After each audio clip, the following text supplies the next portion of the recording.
Good morning. Can everybody hear me? I can hear you, Ellie. Great, thanks.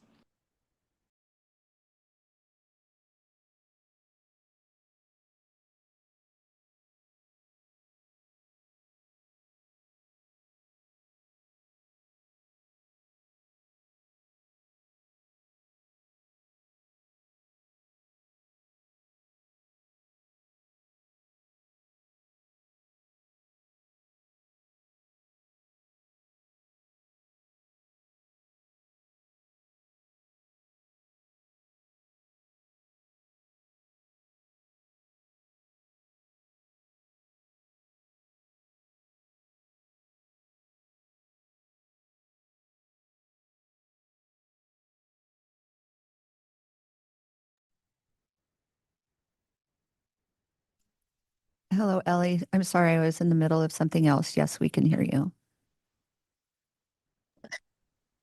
Great, thanks.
Good morning.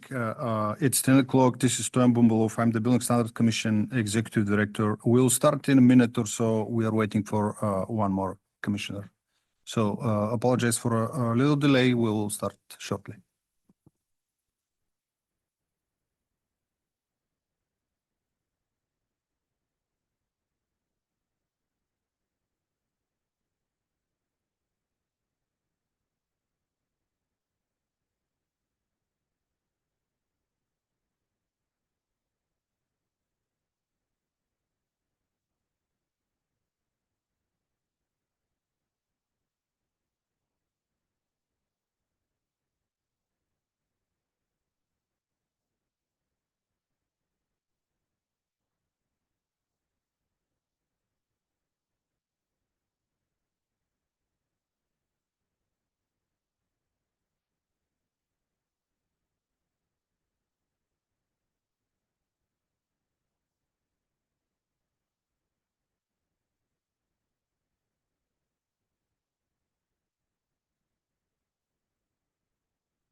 Good morning, welcome, and thank you all for attending the commission meeting today. I'm Nick Maduris. I'm the Secretary of Government Operations and the Chair of the California Building Standards Commission. I'm calling this meeting to order. It is 10:03 on August 25th, 2026. Ms. Maida, can you please call the roll? Is she here? She's chasing folks. Kevin, can you call the roll? Good morning, Mr. Chair. I'm happy to. Morning, everybody. Secretary Nick Maduros. Here. Commissioner Raj Patel. Here. Commissioner Kent Sasaki. Commissioner Peter Santillan. Here. Frank Ramirez. Here. Ellie Klausbruckner. Here. Laura Rambin. Here. James Haskin. Here. Aaron Stockwell. Here. Janice Chung Powell. Olivia Asuncion. Here. We have quorum, Mr. Chair. Great, thank you so much. At this time, I'd like to remind commissioners participating remotely to disclose whether any other individuals 18 years or older are present in the room at your remote locations and the general nature of the members' relationship with any such individuals pursuant to SB 470. At this point, if we could all rise for the Pledge of Allegiance.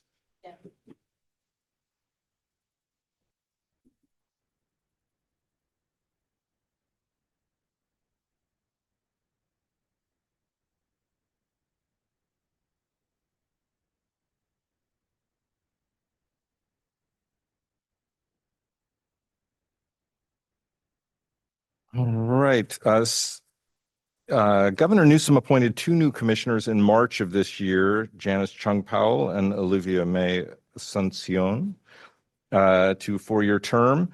Commissioner Janice Chung Powell has been serving as a fire marshal for the Redwood City Fire Department since 2024. She served as an environmental health and building safety manager as well as fire prevention engineer for over 18 years. She fills the local fire official seat on the commission. Commissioner Asuncion is a project architect at Quack Architects since 2021. She's a member of the United States Access Board and the California Commission on Disability Access with over 15 years dedicated to inclusive design as a licensed architect. She fills the public member persons with physical disabilities seat on the commission. Thank you so much for agreeing to serve. And we welcome both of them. At this point, I'd like to ask Kevin Day, the Deputy Executive Director, if you would please read the meeting instructions for us. Yes, thank you, Mr. Chair. Good morning, everyone. My name is Kevin Day, Deputy Executive Director of the California Building Standards Commission. And just an important note, we will be taking agenda items 24 and 25 out of order. These will be heard by the commission at 10 o'clock a.m. on August 26th, tomorrow, the second day of this meeting. Pursuant to SB 470, effective January 1st, 2026, this meeting has a physical location where the majority of the commissioners are present. The public is able to present in person and also has the ability to participate via Zoom. As a reminder, commissioners participating remotely must always remain on camera. If at any time a commissioner needs to turn their camera off for bandwidth or other issues, please notify the chair. Today's meeting can be viewed on the CBSC YouTube channel linked on the meeting agenda. I would like to remind the YouTube viewers there is an approximate 45-second delay and no method for making written or oral comments. Before reading the meeting instructions, I'd like to share some housekeeping items. In the event of an emergency, please look for the doors with exit signs and exit through the glass doors at the front of the building. Restrooms are located outside the main door here. If you turn left and then out through the lobby and left again, and no code is required. CBSC meetings operate under the requirements of the Bagley-Keene Open Meeting Act set forth in Government Code Section 11-120 through 11-133. This commission meeting has been scheduled for 3 days.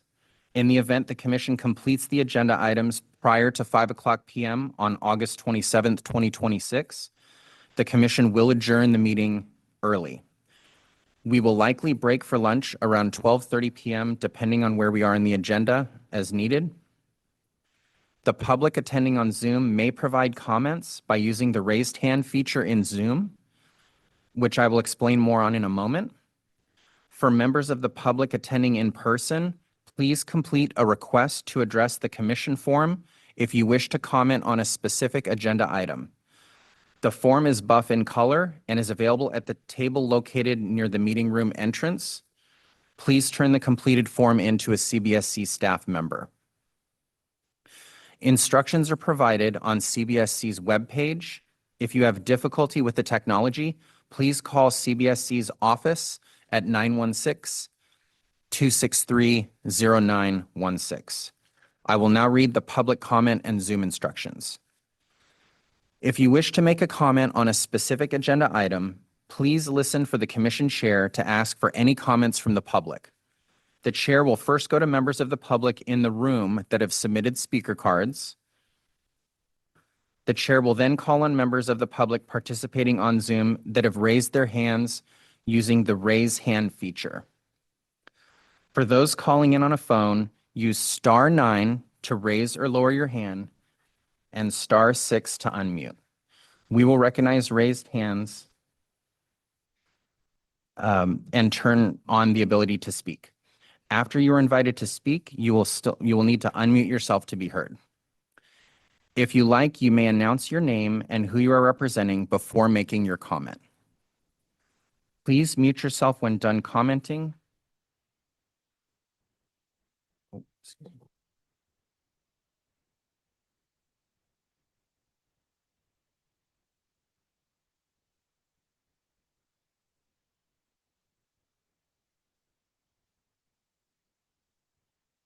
Sorry.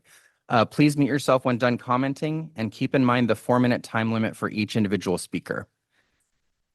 The chair will continue through the queue until there are no hands remaining, no raised hands remaining. The commission will then proceed to the next agenda item. If possible, please do not use a speakerphone and log into the meeting with one device only. This enhances the commission's ability to hear your comments clearly. Okay. Thank you, Mr. Chair. Thank you, and let the record show that Commissioner Chung Powell has arrived as well. And welcome. We already sang your praises, but we're here to hear it. And thank you, Kevin, for that.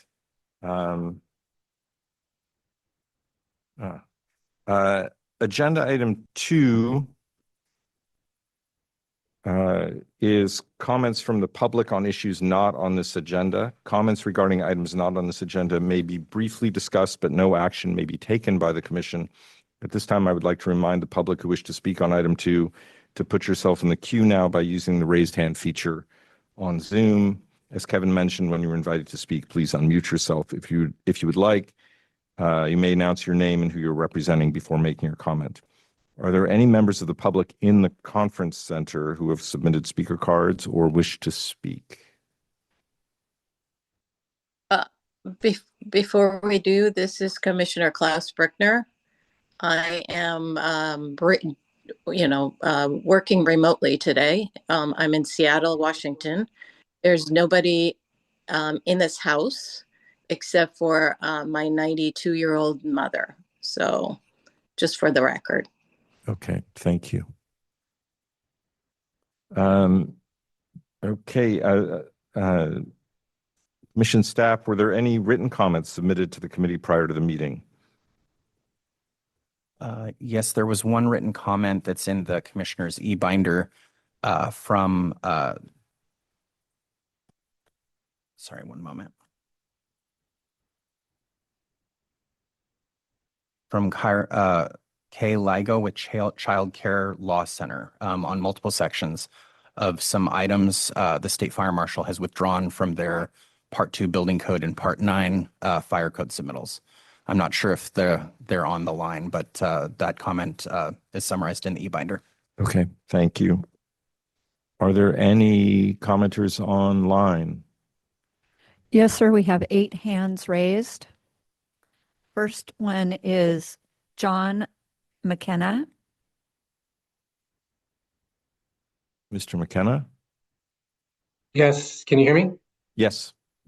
Great. Honorable Chair Maduros and Building Standards Commissioners, my name is John McKenna and I live in Menlo Park.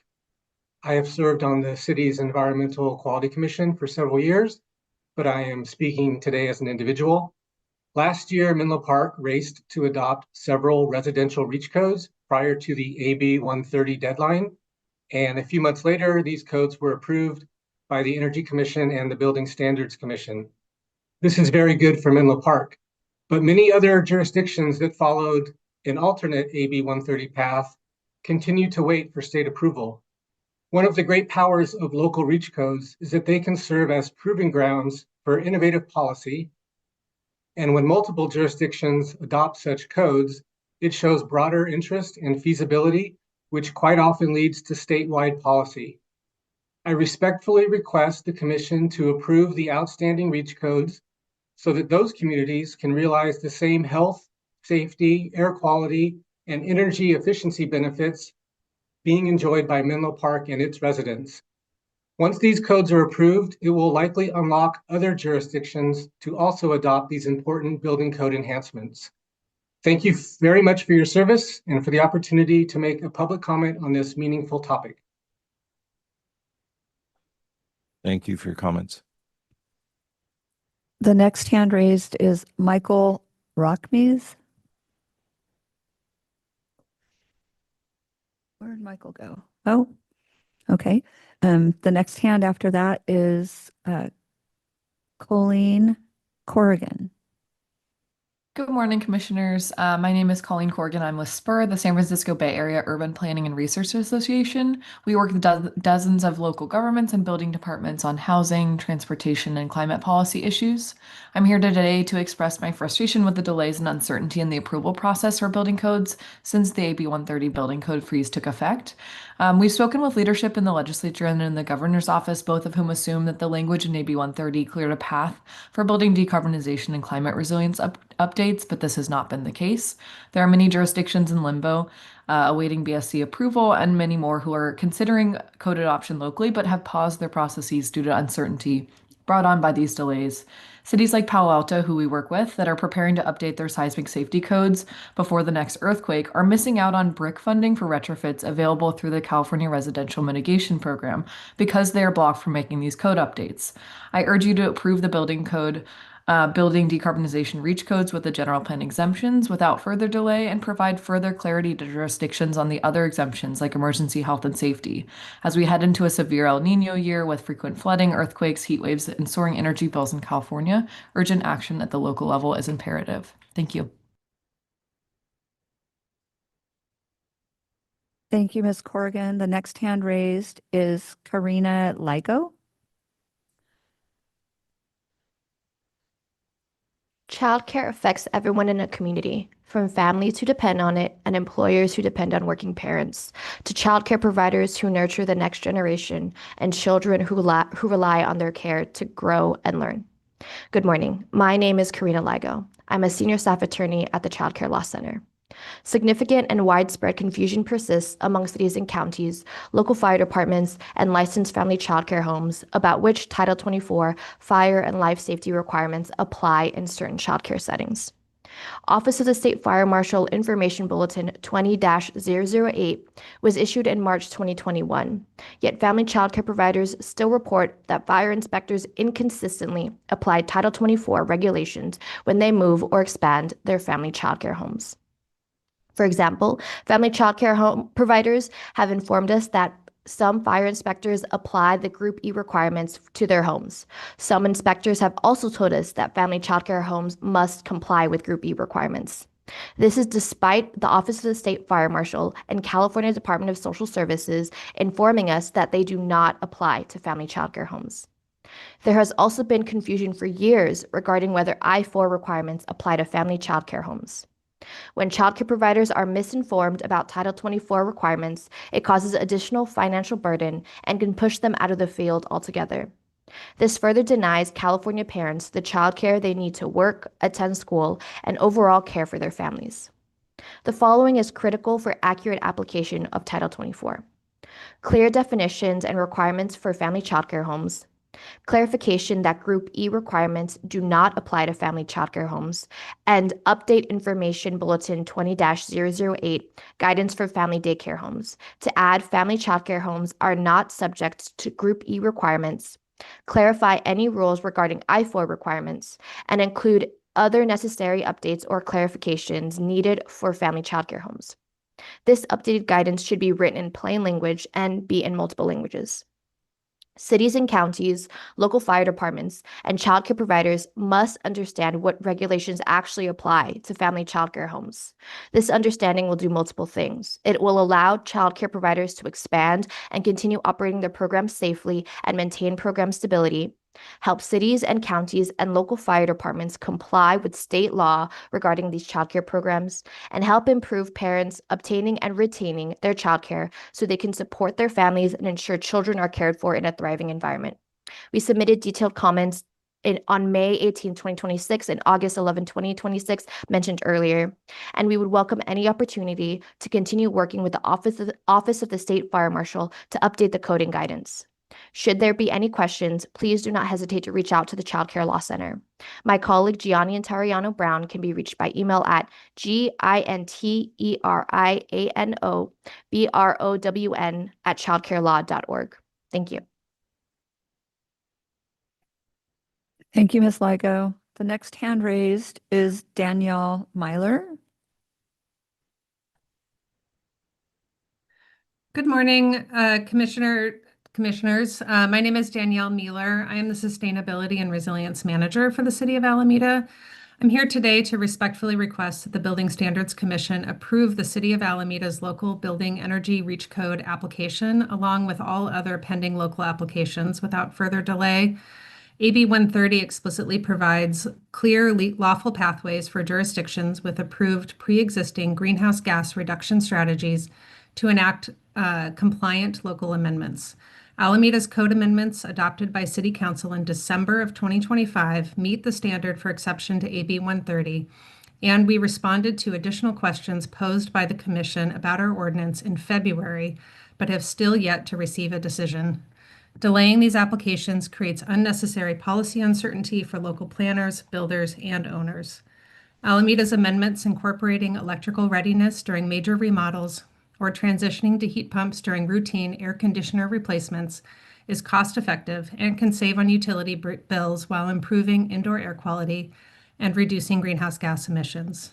Transitioning gas appliances in buildings is also a safety measure, helping to prevent gas-ignited fires following earthquakes.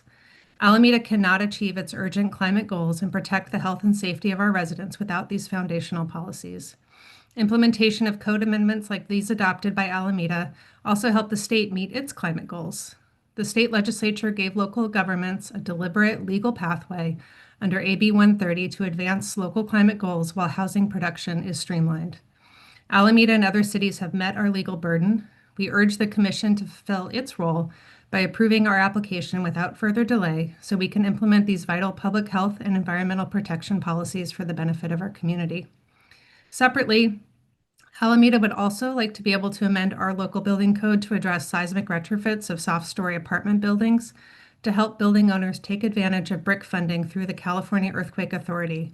And we appreciate the Commission's clarification about the general plan exemptions available to local jurisdictions to implement these life-saving code amendments. Thank you for your time and consideration. Thank you. The next hand raised is Brian Schmidt. Good morning, Brian Schmidt here. I'm the Executive Director of Menlo Park. We work in the city of Menlo Park and throughout the Bay Area on climate issues, including reach codes. And I'm calling in to ask that the Building Standards Commission move forward on approving the reach codes that have been requested for approval pursuant to AB 130. It's already a 9-month delay, as been mentioned before. I would like to add that in addition to the cities that have asked for this approval, there are other cities that are interested in moving forward. There's been discussion of improving Menlo Park's reach codes. And as a resident of Redwood City, I've talked to 2 city council members in the city of Redwood City about the reach codes. And this inaction by BSC is proving a barrier here and elsewhere. And I'm sure you're all aware that local city staff talk to each other. They are hearing about the bottleneck that has developed here, which is stopping California from moving forward on climate issues and on improving our buildings. So I, again, request that BSC move forward on approving these pursuant to AB 130. Thank you. Thank you. The next hand raised is David Jones. Good morning, and thank you for the opportunity to speak. My name is David Jones, Sustainability Officer of the City of Glendale. And I'm here today to provide an update on and request action regarding the city's local amendments to the California Energy Code contained in our Ordinance 6644, also known as our ACT Heat Pump Reach Code. For those who may not be familiar with it, Glendale's ACT Heat Pump Reach Code encourages the installation of a heat pump space conditioning system when an air conditioner is installed or replaced in an existing home. Importantly, the ordinance provides 2 compliance pathways. A homeowner can install a heat pump and comply with the other requirements of the California Energy Code with no additional energy efficient measures required. Or, if the homeowner chooses to maintain a gas furnace as the primary heating source, they can comply by installing additional energy efficiency measures beyond what is required by the state code. We believe this approach provides homeowners with the flexibility while advancing several important community benefits, including lower energy use, having one system for both heating and cooling, reduced greenhouse gas emissions, and improved indoor air quality. I'd also like to briefly address the status of our application. The city adopted this REACH code on November 18th, 2025. We have now been waiting approximately 10 months for final resolution. Following the Building Standards Commission's partial acceptance letter and questions, the city submitted its response on March 6th of this year. In that response, we believe we clearly demonstrated that the ordinance qualifies for the application exemption under the general plan, and importantly, that the ACT heat pump REACH code does not require an all-electric heating system. It provides a compliance pathway that allows a homeowner to retain a gas furnace. We recognize that the Building Standards Commission is managing significant workload, and that the new requirements associated with AB 130 have added to that workload. We appreciate the Commission and the staff working through these challenges. At the same time, the continued delay has put Glendale in a holding pattern. It makes it difficult for the city to move forward with future residential decarbonization programs when we do not yet have clarity on the status of this ordinance or REACH code. So respectfully, I'm asking the Commission to move forward the final approval of Glendale's ACT heat pump REACH code, and where similarly situated, the REACH code submitted by other cities. We believe Glendale has responded fully to the questions raised by the Building Standards Commission, and we are ready to work with staff to address any remaining issues. Thank you for your time and consideration. Thank you. The next hand raised is Kate.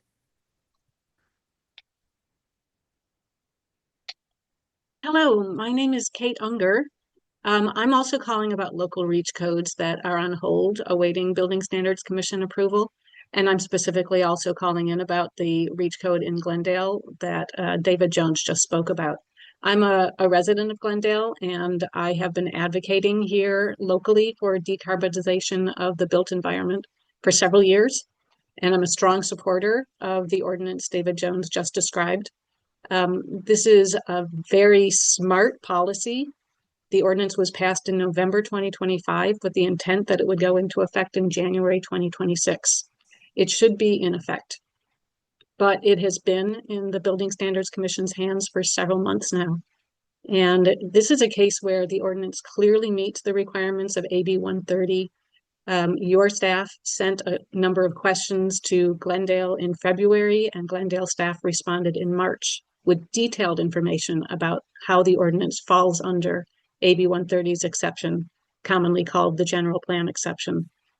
You're hearing a lot of concern across the state about REACH codes like this being held in limbo. I would like to ask the Commission to do what's needed to move forward quickly with approving Glendale's ordinance so that it can take effect. Every additional week and day that passes sets us back in achieving the goals of our general plan and climate action plan.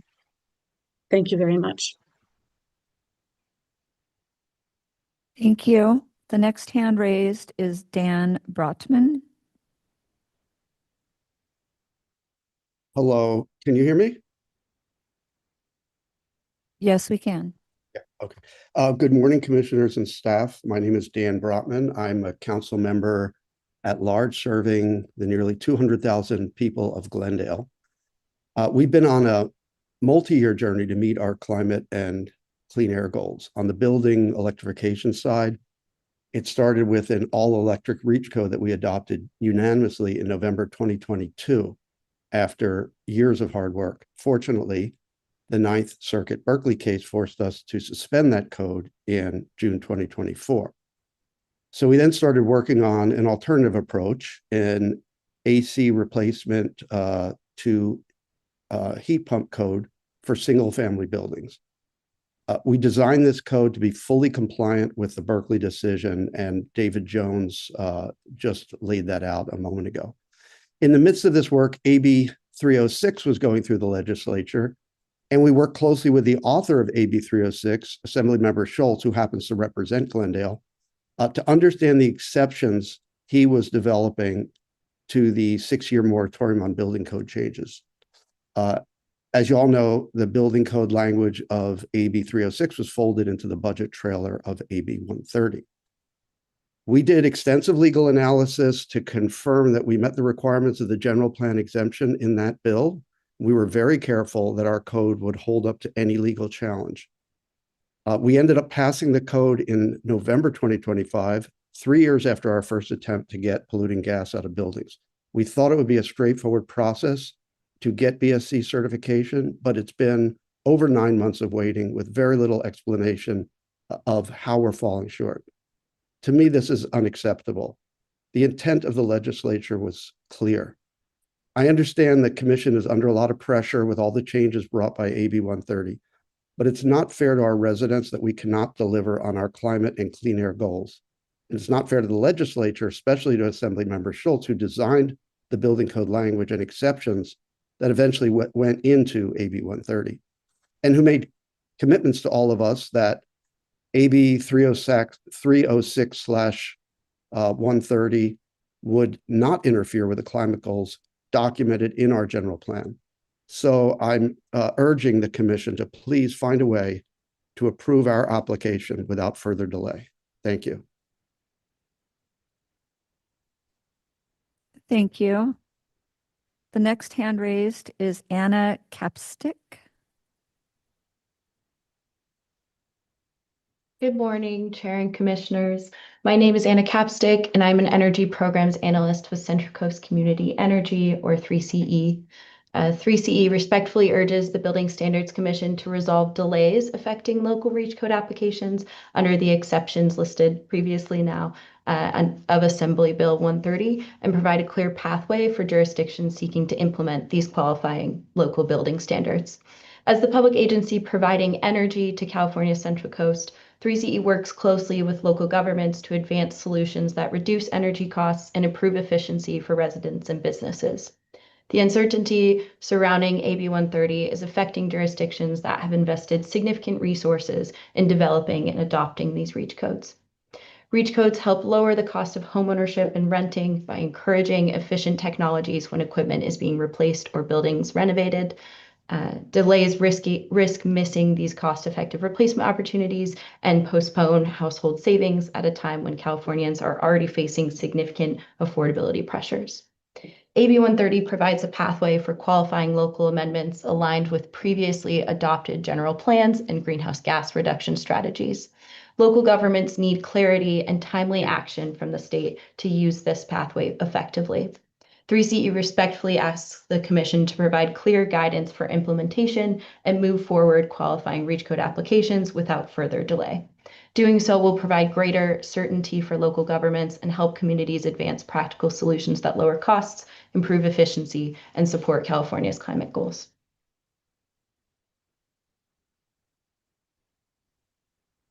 Thank you. The next hand raised is Serena Pelka. Hi, good morning. This is Serena Pelka with Climate Action Campaign based in Southern California, where we're working towards an affordable, 100% clean and reliable energy future. Today, we're here to respectfully urge the Building Standards Commission to approve all REACH code applications that are pending without further delay. Since July of last year, 27 jurisdictions have adopted REACH codes, encouraging homes to switch to efficient heat pumps when their AC units need replacing, among other strategies. The results of these REACH codes are very proven. They provide cleaner air, average savings of $300 a year on energy bills, plus generally safer, more efficient cooling as we're feeling our summer heat becoming more dangerous and deadly. AB 130 provides this clear legal pathway for these codes. However, their review has stretched past 9 months, and the delay really isn't just stalling the cities who have submitted. It's also sending an unnecessary cautionary signal to other jurisdictions that are watching and waiting before adopting their own REACH codes.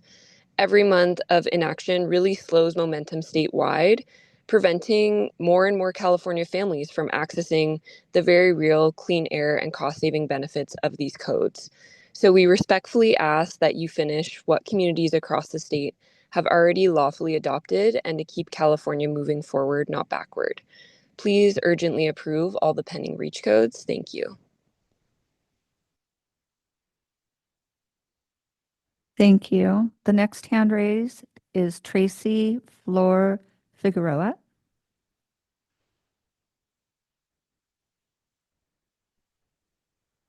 Good morning, Commissioners. My name is Tracy Flor Figueroa. I'm a chapter organizer with the Sierra Club San Francisco Bay chapter and also a San Francisco resident.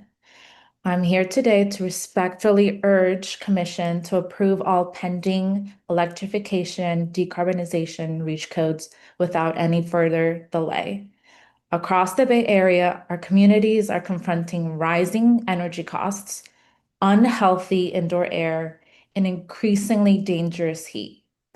When our air conditioners must be replaced, choosing an efficient heat pump can provide both heating and cooling and also reduce energy use and support healthier homes. AB 130 provides a clear pathway for those policies. Local governments followed the required policy processes, aligned their codes with adopted climate goals, and submitted them for approval. Yet 19 jurisdictions remain in limbo, some for more than 9 months. We recognize the Commission's workload, but administrative delay has real consequences. It creates uncertainty for residents, contractors, local governments, while postponing policies communities have already lawfully adopted. These cities have done their work. Their residents should not be asked to wait indefinitely for cleaner air, greater comfort, and meaningful energy savings. Commissioners, the path is clear. Approving these REACH codes will allow communities to move forward. So I urge you to please adopt and not further delay these REACH codes. Thank you. Thank you. The next hand raised is Wendy Chow. Good morning, Commissioners. My name is Wendy Cho. I'm a resident of the city of San Mateo, and I'm also on staff at Acterra, Action for a Healthy Planet, a nonprofit dedicated to local action for healthier communities. I'll be brief. Like many others, I'd like to address the delayed approval on applications for REACH codes by jurisdictions that approved cost-effective, common-sense measures to improve building safety, energy efficiency, and home comfort. Please do your utmost to remove the roadblocks towards implementing these very important REACH codes for these jurisdictions. Thank you so much for your time and for hearing all our thoughts today.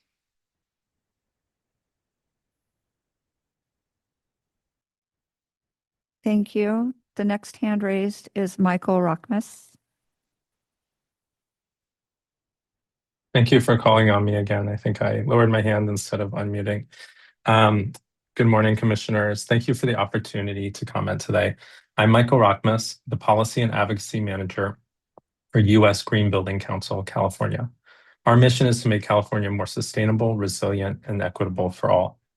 As part of our work, I support cities and communities to adopt policies that help them achieve their climate goals by incentivizing building owners to transition to electric appliances in the most cost-effective way.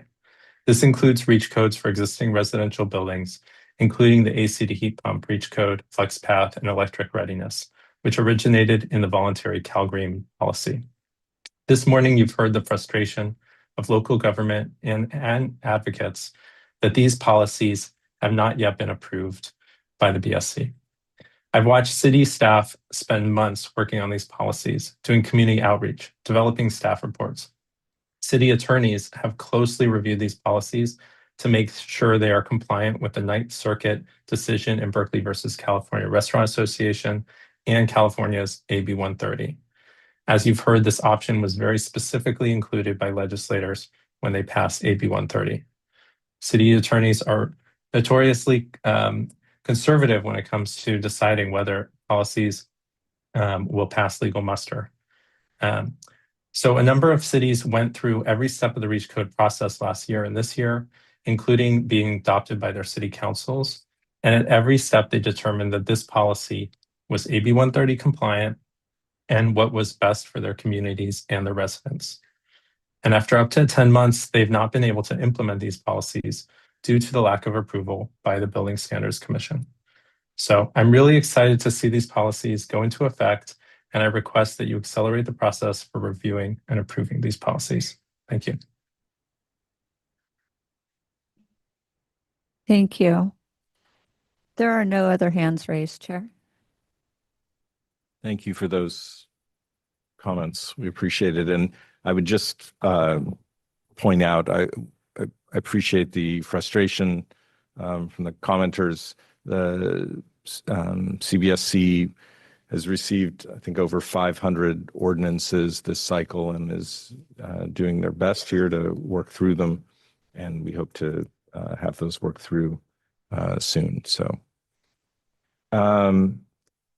next, let us turn. Yeah, sure. Thank you, Commissioner Ramirez. I'm just curious.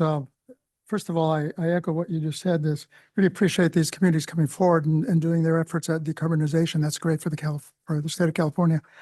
I'm not sure what the delays are. I'm not interested in solutions today, but I was wondering if we can get an update, maybe on the status of what's going on with these REACH codes at some point. It doesn't have to be in a public meeting, but maybe you could present something to us. I'm curious what's going on with that.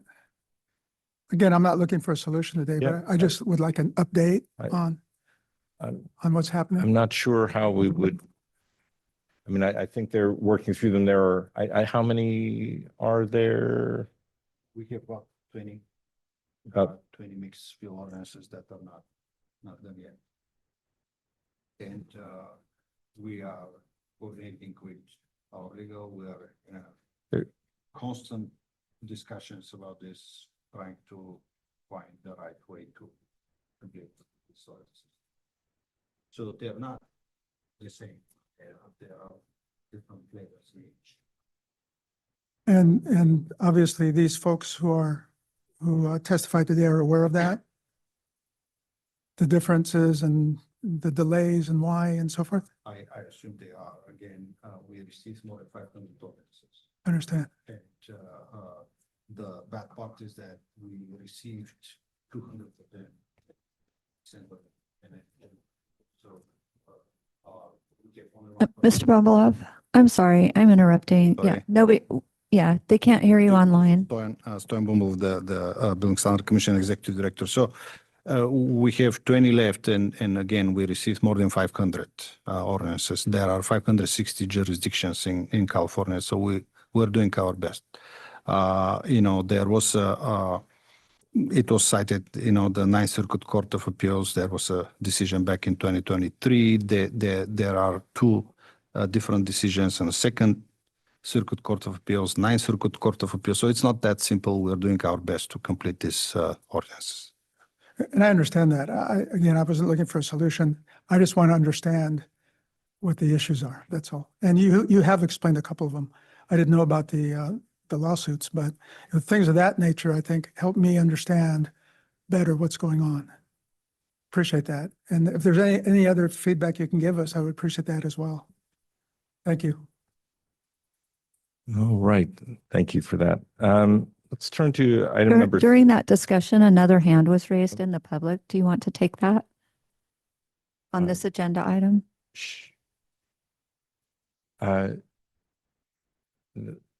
That's fine, but after this, we'll turn to agenda item 3 so we can keep the. Okay. All right. The next hand raised is Nicole Delancey. Hi, yes, thank you, Commission. I just wanted to echo the comments, and I'm so sorry, Commissioner, I'm not aware of your name who spoke requesting an update, but I do think that would be very helpful. The other commissioner or gentleman mentioned 500 ordinances. I don't believe that there's 500 REACH code ordinances. Those might be amendments to the Building Standards Code, but I don't think we're talking about 500 REACH code amendments that they're working through. So I do think an update on the agenda would be very helpful. This is very clear categorical exemption for REACH code adoption. And I really urge the commission to get clarity to all jurisdictions of the state of California so that we can move forward with climate goals. Thank you. All right, let's turn now to agenda item 3, review and approval of meeting minutes. A reminder to commissioners to please identify yourself for those who are watching and listening to Zoom and for the recorded message. Any comments from any of the commissioners regarding the May 6, 2026 meeting minutes? All right, seeing none, I will entertain a motion on the May 6th meeting minutes. Anyone? Move to Commissioner adopt. Rambin, move to approve. Commissioner Haskins, second. All right, we have a motion and a second. Any discussion? Seeing none, Ms. Maida, please call the roll. Commissioner Haskin, Aye. Commissioner Stockwell, Aye. Commissioner Klaus Buckner, Aye. Commissioner Patel, Aye. Commissioner Santillan, Aye. Chung Pao. Aye. Assessin, I would like to abstain. I was not present. Commissioner Ramirez, Commissioner Rambin. Aye. Thank you. All right. The vote was unanimous with an abstention, and so the meeting minutes are adopted. Okay. All right, now we'll turn to agenda item 4A. The California Building Standards Commission has two internal committees, the Code Adoption Committee and the Appeals Committee. Each is comprised of at least 2 and up to 5 commissioners and meet on an as-needed basis. The Appeals Committee administers the process of handling appeals filed with the Commission pursuant to California Administrative Code Part 1 of Title 24, Chapter 1. And Article 3. And the Commission may accept appeals related to actions and decisions by state and local agencies to enforce building standards, but may only make recommendations for reconsideration to those agencies.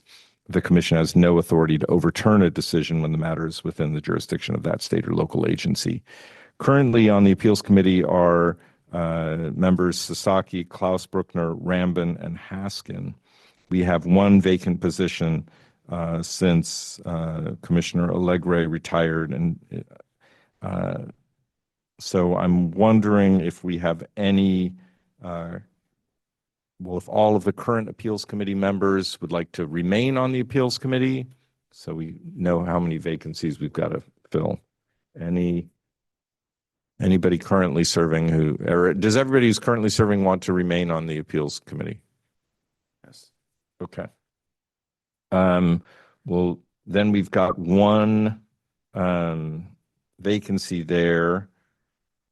I don't know how we want to, is there anybody have an interest in serving on the Appeals Committee who's not currently on the Appeals Committee?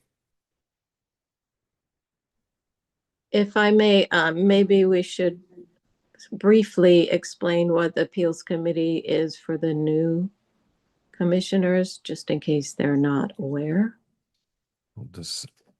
I thought I gave a brief explanation, but if there's somebody who's on the Appeals Committee who wants to give a rundown of any. Kevin? Yeah. Yeah, I can help with that. Kevin Day, Deputy Executive Director, California Building Standards Commission. Pursuant to building standards law, any person adversely impacted by the enforcement of a building standard at the state or local level may appeal the Building Standards Commission if certain criteria are met. We also have some regulations that govern this process in the Part 1 Administrative Code. Our Appeals Committee, those commissioners would be the body that would hear those appeals if they are submitted. And it currently doesn't happen that often, but hopefully that kind of helps, with a brief description. So again, it's if something if someone has an issue at the local level, or if the state is the enforcing agency, they can appeal the commission at the state level. Usually when any local appeals or like a housing appeals board process has been exhausted. So hopefully that helps. Thanks, Kevin. Any members have an interest in serving? I mean, we don't need to have we've got enough members, but if anybody is interested, there's a vacancy. Commissioner Stockwell, I'd like to volunteer for that committee, please. All right. Anybody else? Thank you for volunteering.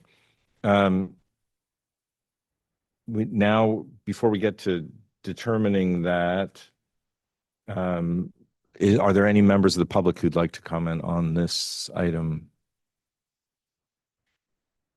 Seeing none, now have a roll call vote, I presume, for a motion for yes, is there a motion for approving a new member? Commissioner Santillan, make a motion to accept the new member of the Appeals Committee. Commissioner Patel, second. All right, Ms. Maeda, call a roll call vote, please. Commissioner Stockwell, Aye. Commissioner Klaus Buckner, Aye. Commissioner Haskin, Aye. Commissioner Chung Pao, Aye. Commissioner Santillan, Aye. Commissioner Rambin, Aye. Commissioner Ramirez, Aye. Commissioner Patel, Aye. Commissioner Assesson. Aye. Thank you. All right, it's unanimous. Thank you.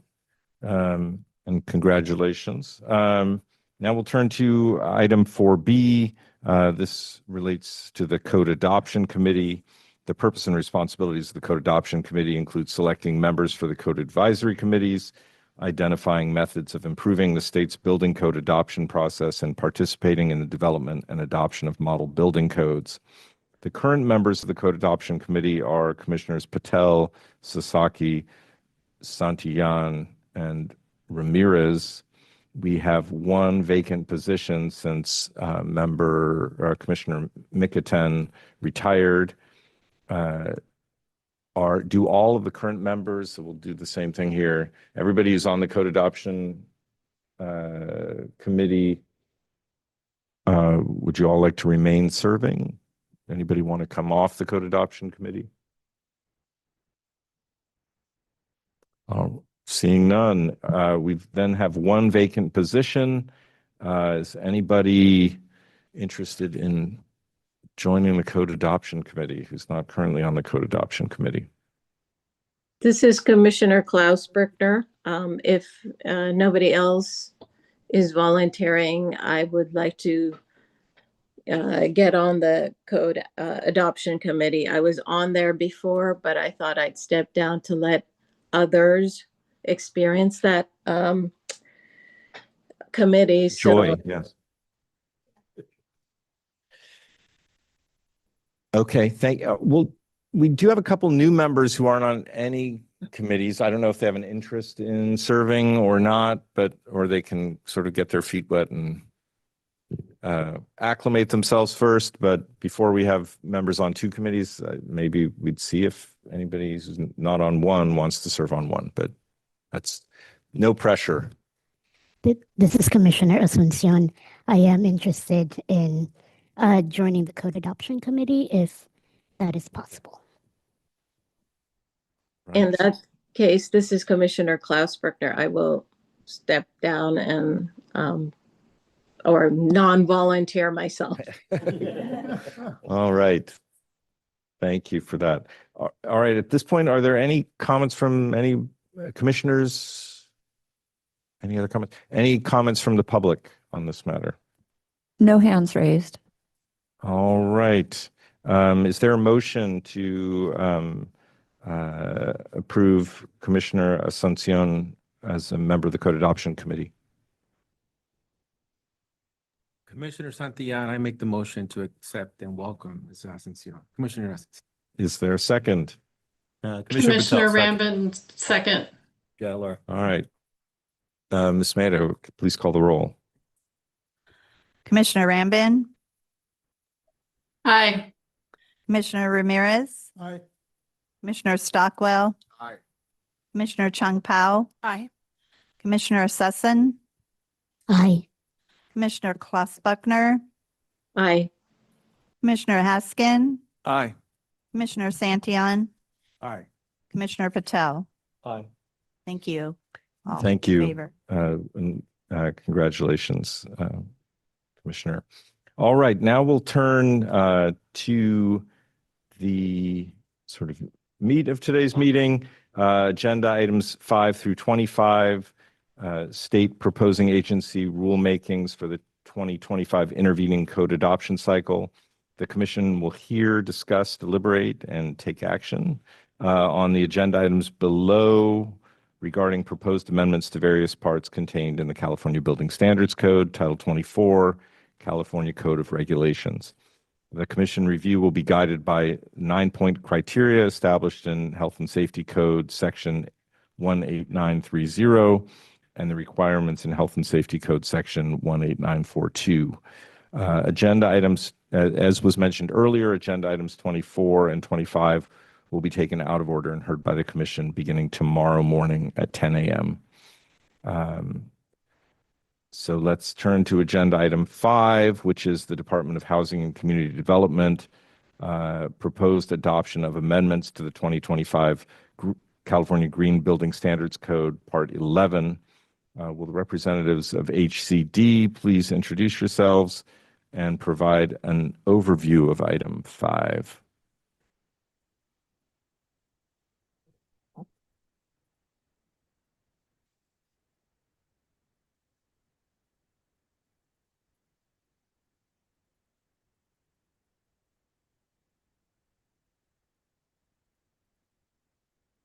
Good morning. Mic check. Can you hear me? Is the mic on? I can hear you, just not sure the folks online. Yeah, it's on. Okay. Do I maybe a little bit closer? Wasn't born a singer, so don't have good mic skills. Good morning. My name is Tyler Mayo. I'm the State Housing Law Program Manager. Representing the Department of Housing and Community Development. With me today is Mitchell Baker, our Assistant Deputy Director, and our Branch Chief, Emily Hill. Other members from HCD may be in attendance virtually. First and foremost, I want to say thank you to everyone that is here today on the commission, and thank you for allowing us to present our building standards package for this code adoption cycle. The Cal Green proposals that will be discussed today were developed through a coordinated process between HCD, the California Building Standards Commission, and other supporting agencies. HCD's authority for adopting green building standards is located in Health and Safety Code 17928. It was kind of touched upon earlier in a different discussion, but just to reiterate to those in attendance and listening, AB 130 has placed limitations with few exceptions on building standards development, impacting both triennial and intervening code adoption cycles. So just for the record, HCD confirms that the proposals in front of you today are deemed to comply with AB 130 and have been vetted by the Department of Housing and Community Development and California Building Standards Commission. And just to recap, as part of the preliminary steps taken to develop the proposals before the commission today, HCD participated in multiple CalGreen workshops and work groups. This package was presented and received approval from the Code Advisory Committee on February 11th. Additionally, HCD attended a May 6th commission meeting where no comments were received on our packages. During the 45-day comment period, HCD received 3 comments. 2 comments were not related to HCD's proposals, and 1 comment expressed support for all 6 of our proposals. So just for the commission and everyone listening, a quick overview of our package.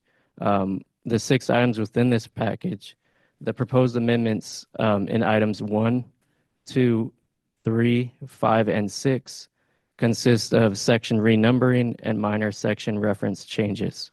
This code cleanup stems from amendments adopted in the previous cycle, the 2024 triennial code adoption cycle, and also it stems from feedback that we received from the public via email or correspondences that we received. The remaining item that I did not touch upon was item 4, and this amendment comes from a petition that was received to BSC and HCD by Carpet America Recovery Effort, CARE. Both agencies have proposed to add an informational note that directs the code user to the resources located on CalRecycle's webpage for the preparing and diverting of waste materials. So with that said, HD respectfully requests your expertise and approval of the items before you. And please let me know if you'd like to go through any specific items or if you'd like to open the floor for any questions. Thank you for that overview. Are there any members of the commission with questions or comments?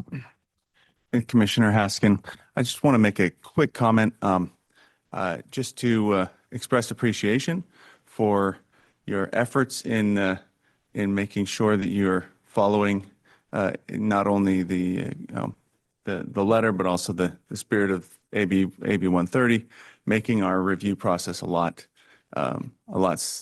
easier, and so thank you. I dug through.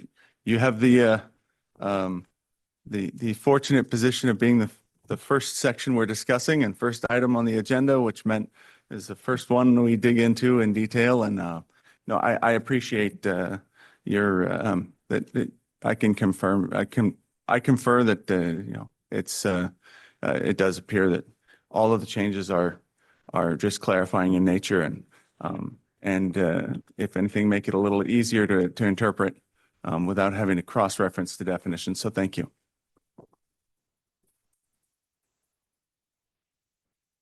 Any other commission comments? Commissioner Ramirez, I have a comment. Yes. Question, actually.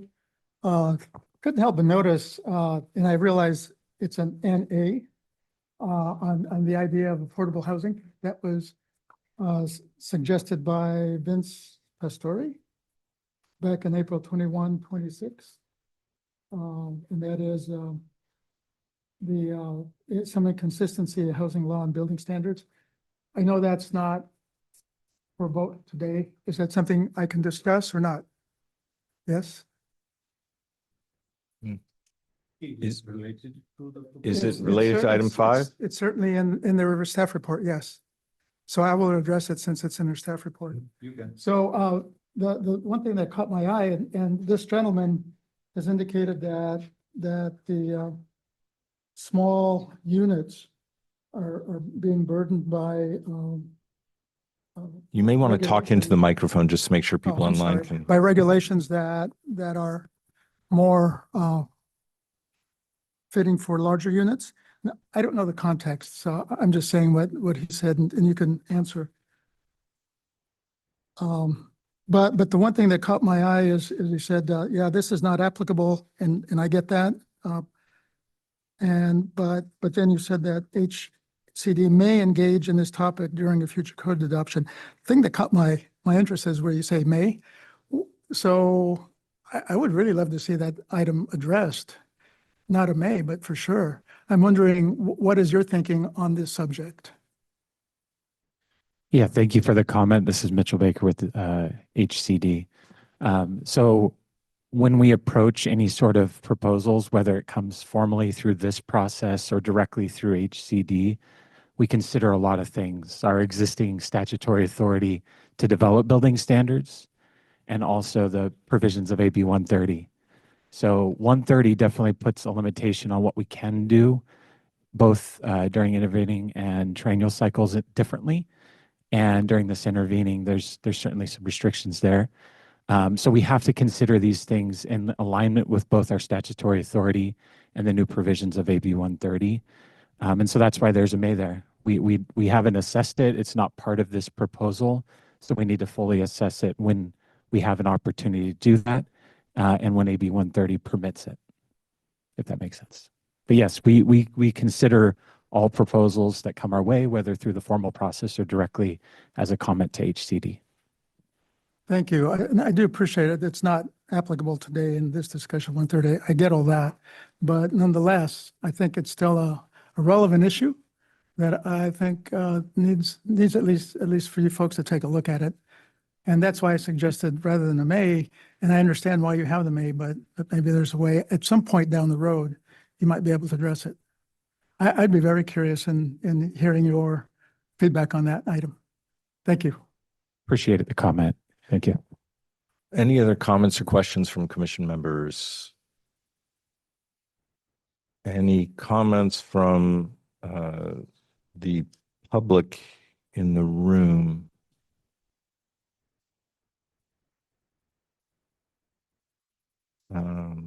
All right. Any comments? I'd like to remind people from the public, if you are on the phone or on Zoom, if you're using Zoom, to raise your hand. If you're on the phone, use *9 to raise or lower your hand and *6 to mute or unmute. Any comments? Yes, we have one hand raised. Bob Raymer, go ahead. Thank you, Mr. Chairman and Commissioners. This is Bob Raymer representing California Building Industry Association and the California Apartment Association. And to be brief, we're in strong support of what HCD is proposing. Thank you. Thank you for that comment. Any other comments? There are no other hands raised. All right. Seeing none, were there any written comments submitted related to this? No comments, Mr. Chair. All right. Well, that concludes the public comment portion. We'll now turn item 5 back over to the commission and entertain a motion to consider the Department of Housing and Community Development proposed adoption of amendments to the 2025 California Green Building Standards Code, Part 11. Do we have a motion? Commissioner Patel, thank you to HCD for bringing this item forward, and I would move to adopt and approve HCD Agenda Item 5. Thank you for that motion. Is there a second? Commissioner Santillan, second. We have a motion and a second. Ms. Mayo, will you please call the roll? Commissioner Ramirez. Aye. Commissioner Santillan. Commissioner Rambin. Aye. Commissioner Klaus Buckner. Aye. Commissioner Haskin. Aye. Commissioner Stockwell. Aye. Commissioner Patel. Aye. Commissioner Chung Pao. Aye. Commissioner Sussin. Aye. You. All in favor. All right, all in favor that item 5 is approved. We'll now turn to agenda item 6. Thank you very much, Thank you. HCD representatives.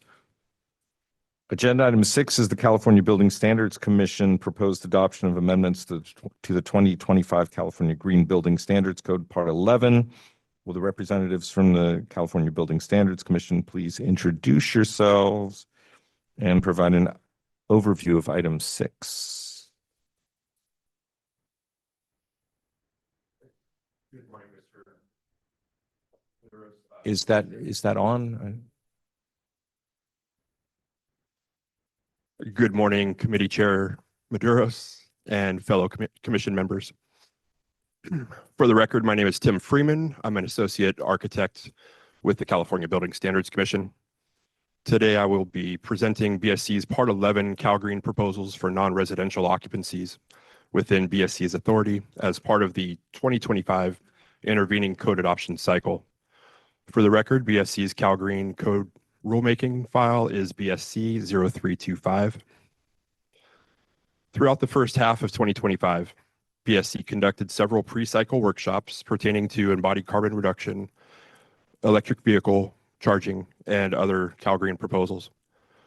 However, due to constraints placed on intervening cycle amendments by AB 130, our proposals are limited to those that are administrative and non-substantive and are for organizational and clarification purposes only.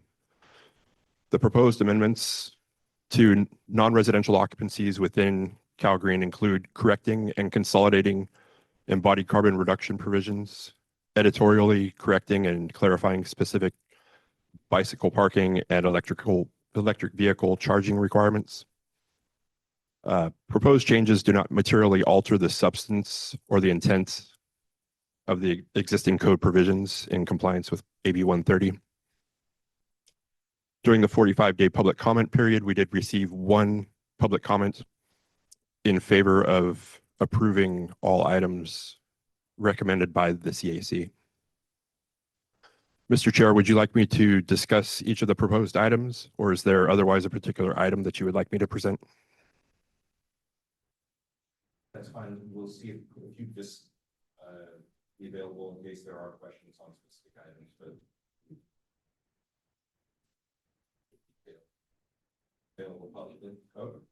We were all provided with the details and they've been made available publicly. Are there any members of the commission who have specific questions around any of the items in item 6 or comments? Seeing none, let's turn to, oh, yes. Excuse me, Commissioner Ramirez, I have a question. So when there's when the CAC, for example, approves, moves to approve and BSC, for, in this case, disagrees, is it our role to then make a motion one way or the other? No, this No? is the court advisor, sorry, this is Stoyan Bumbo, the Building Standards Commission Executive Director. So this is the court advisory committee.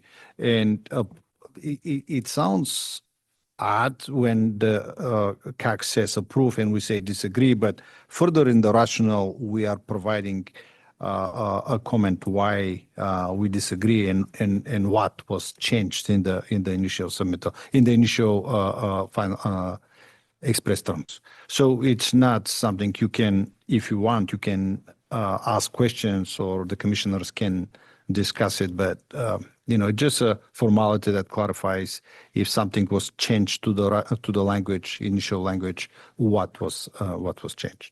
Thank you. At this point, are there any comments from members of the public present? Any comments online or on the phone? Yes, Bob Raymer, go ahead.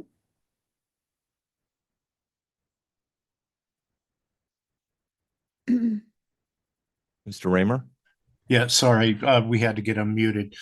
This is Bob Raymer representing the Building Owners and Managers Association and the California Business Properties Association. Once again, in strong support of the BSC's Green Building Package.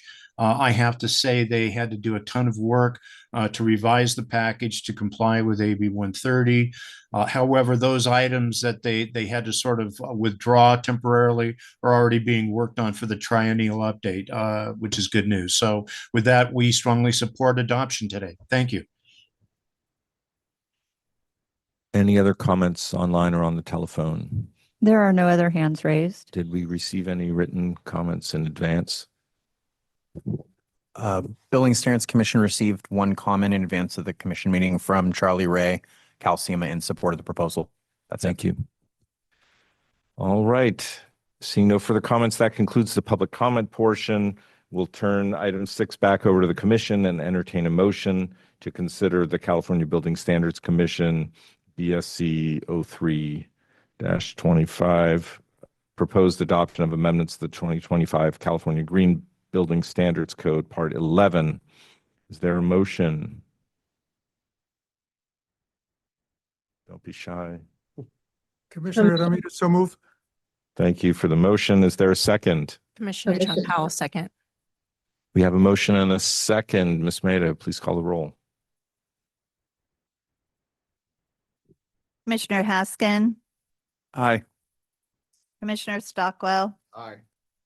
Commissioner Klaus Buckner, Aye. Commissioner Patel, Aye. Commissioner Santillan, Aye. Commissioner Chung Pao, Aye. Commissioner Sussen, Aye. Commissioner Ramirez, Aye. Commissioner Rambin. Aye. Thank you. All right, that is adopted unanimously. Thank you. We'll now turn to agenda item 7. It's from the Division of the State Architect, DSA SS 425, proposed adoption of amendments to the 2025 California Green Building Standards Code, Part 11. We have the representatives from the DSA here. If you could please introduce yourselves and provide a brief overview of item 7. Thank you, Commissioner Maduris and committee members or commission members. I'm Eric Drever, Principal Architect of the Division of the State Architect. Presenting with me today are members of the Sustainability Unit for DSA, Supervising Architect Alicia Chavez, Senior Architect Ida Brown, and behind me are Senior Mechanical Engineers Robert Martin and Tav Cummins, and also Paul Johnson, our Senior electrical engineer. DSA is proposing clarifications to Title 24, Part 11, Green Building Standards Code for California public K-12 schools and community colleges under our authority in the Field Act for public K-12 schools and community colleges. DSA pre-cycle activities included participation in 3 2025 CalGreen Carbon Reduction Collaborative meetings held on March 20th, July 10th, and September 10th with the Building Standards Commission.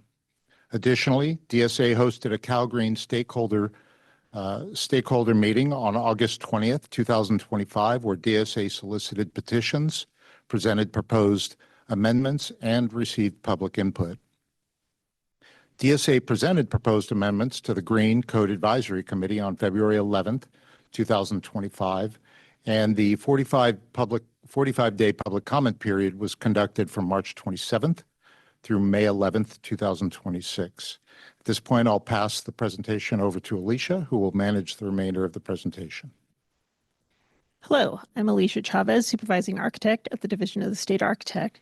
These amendments to Title 24, Part 11, California Green Building Standards Code for non-residential mandatory measures for public K-12 schools and community colleges are necessary to clarify and coordinate existing regulations as required by Health and Safety Code, Section 18942, and amendments by AB 130, and do not materially alter the substance or intent of the existing regulations.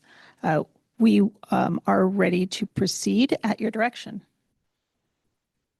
Thank you for that overview. Do any members of the commission have any questions or comments regarding item 7? Seeing none, we'll open it up to public comment. Are there any members of the public present who have comments on item 7? Seeing none, let's turn to online and the phones. There is one hand raised. Michael Malinowski, go ahead, please. Yeah, thank you. Michael Malinowski, representing the American Institute of Architects, California. Our 11,000 members are particularly thrilled with the work that DSA has done in clarifying and reorganizing the embodied carbon measures that so many worked so hard to bring to the code in earlier code cycles. This reorganization, while not changing the substance of the measures, provides clarity. It allows you to go to a single spot in the code and understand, whereas prior it was scattered throughout various sections of the code because of the way CalGreen was originally structured. And we think DSA did a really remarkable job of what could have been a very complex and difficult undertaking. And we just want to both offer our support and provide a particular congratulation for the efforts that DSA made on this to make it such a successful outcome. Thank you. Thank you for those comments. Any other comments online or on the phone? There are no other hands raised. Were any written comments received in advance? Yes, Mr. Chair. One comment received in writing in advance of the meeting from Charlie Ray, CalSEMA, in support of the proposal. Thank you. Do any members of the commission have any additional comments or questions? Seeing none, that concludes the public comment portion. I'll now entertain a motion to consider the Division of the State Architect proposed adoption of amendments to the 2025 California Green Building Standards Code, Part 11. Do we have a motion from the commission? Commissioner Rambin moves to approve.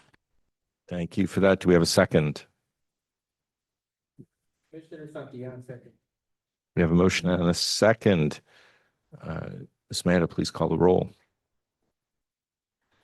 Commissioner Stockwell, Commissioner Klaus Buckner,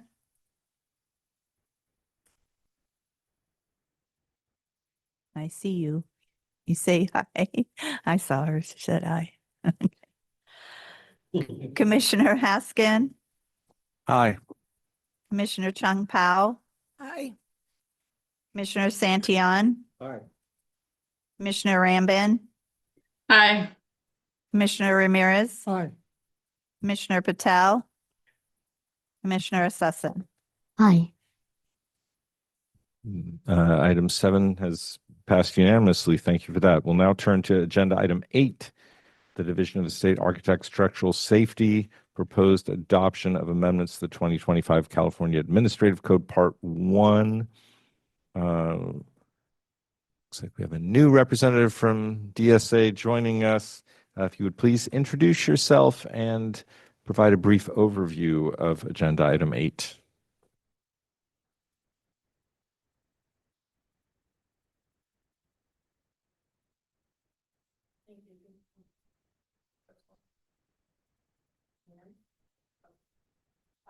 Good morning, Chair Maderos and Commissioners. My name is Diane Gould. I'm the Principal Structural Engineer representing the Division of State Architect Structural Safety Section. Also in attendance virtually are several other members of my team. Sorry to interrupt. This is Commissioner Rambin, and we cannot hear you online. How about now? Okay, I'll start over. Sorry. Good morning, Chair Maderos and Commissioners. I'm Diane Gould. I'm the Principal Structural Engineer representing the Division of the State Architect Structural Safety Section. Also in attendance online, I have several members of my team attending virtually, including Ryan Turner, who is my supervising structural engineer. Thank you for the opportunity to present these proposed changes for the 2025 California Administrative Code and to respond to any questions you may have related to our proposals. Before you today, for your consideration, is Agenda Item 8, 2025, Title 24, Part 1, our DSA Structural Safety Intervening Cycle Rulemaking Package. The proposed action for this item will amend the current 2025 edition of the California Administrative Code, or CAC.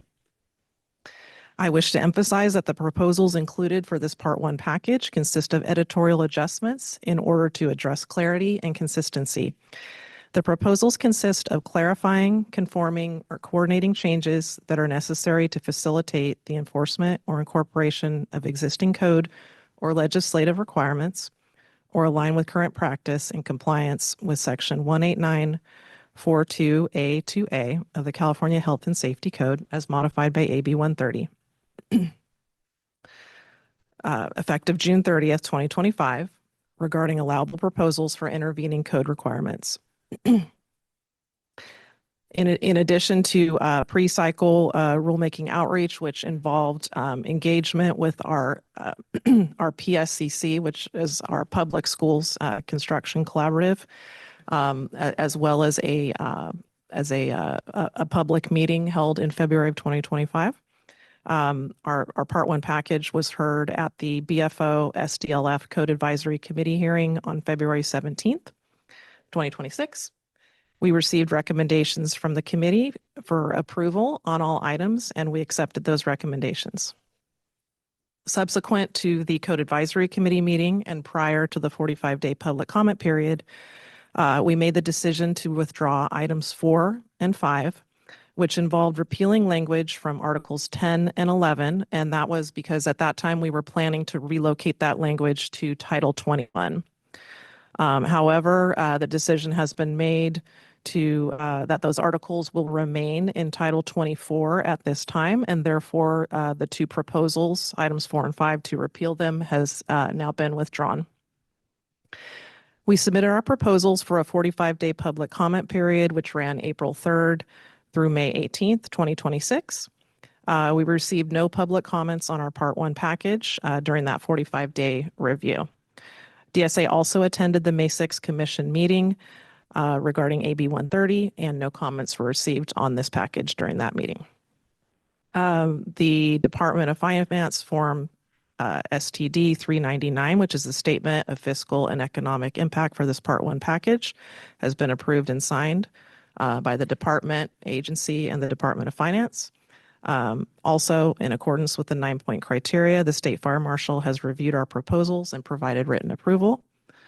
So at this time, I welcome any questions you may have and respectfully request your approval of this rulemaking package. Thank you.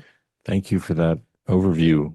Do any members of the commission have questions or comments? Seeing Oh, yes, Mr. Ramirez. Mr. Ramirez, I have a question. Maybe you can help me out with this. CBSE staff at one point indicated that item 2, section 4-317 does not materially alter the substance or the provisions of 130, or it adds new requirements. Can you explain that comment? Are you referring to the staff report Yeah, the that was staff report. provided? Thank you.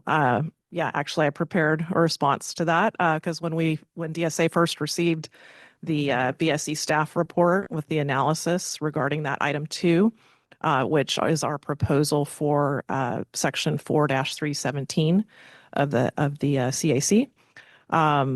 We were advised that our opportunity to respond to that comment would be during this meeting verbally, so I have prepared more dialogue on that if you willing to entertain that. Yes, please. Sure.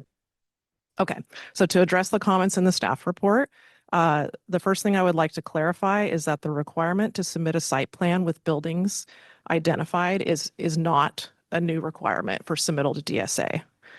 We have our DSA Form 3, which is our project submittal checklist. It's been a long-standing requirement that all applications must include a comprehensive campus site plan and enlarged site plan for areas of work. Additionally, the site plan must include the DSA application number for each existing structure and facility within the scope of work identified. So the difference here, in case you're not, the difference there is that's the scope of work identified, and the new request is a site plan, to have all the buildings. So if you're not familiar with how DSA application numbers work, we assign an application number as a project comes in. So each new project gets a number. That project could involve one building. It could involve an entire campus. It could be a new building. It could be a reconstruction. It's a number assigned to the project. If a new project comes in later, there's a new application number affiliated with that building or buildings, depending on the scope of work. So the current process is tied to the project, not to the building.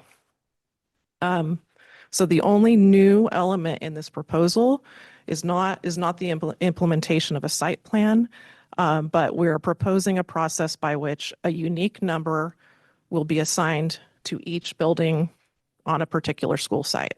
And that number will remain the same for as long as the building is in use. So even if the campus name changes, the building name changes, it changes from an elementary to a middle school, doesn't matter. That building gets a unique building number, kind of like social security number for the building. And the reason why this is necessary is in order to facilitate the incorporation of new state laws that resulted from Proposition 2, which is also known as Assembly Bill 247. It was titled the Kindergarten through Grade 12 Schools and Local Community College Public Education Facilities Modernization, Repair, and Safety Bond Act of 2024. So specifically, Education Code 17070.54 now requires school districts to submit a 5-year school facilities master plan as a condition of receiving state money for construction via the school's facilities program. Education Code 170.54D, as modified by AB 247, stipulates that DGS shall, quote, develop guidelines or standards that school districts shall use to develop and submit the inventory, end quote. So in response to these new requirements, the 3 agencies involved in school construction, OPSC, which is the Office of Public School Construction, California Department of Education, and DSA, held public interagency workshops in 2024 through 2025 in order to develop these guidelines.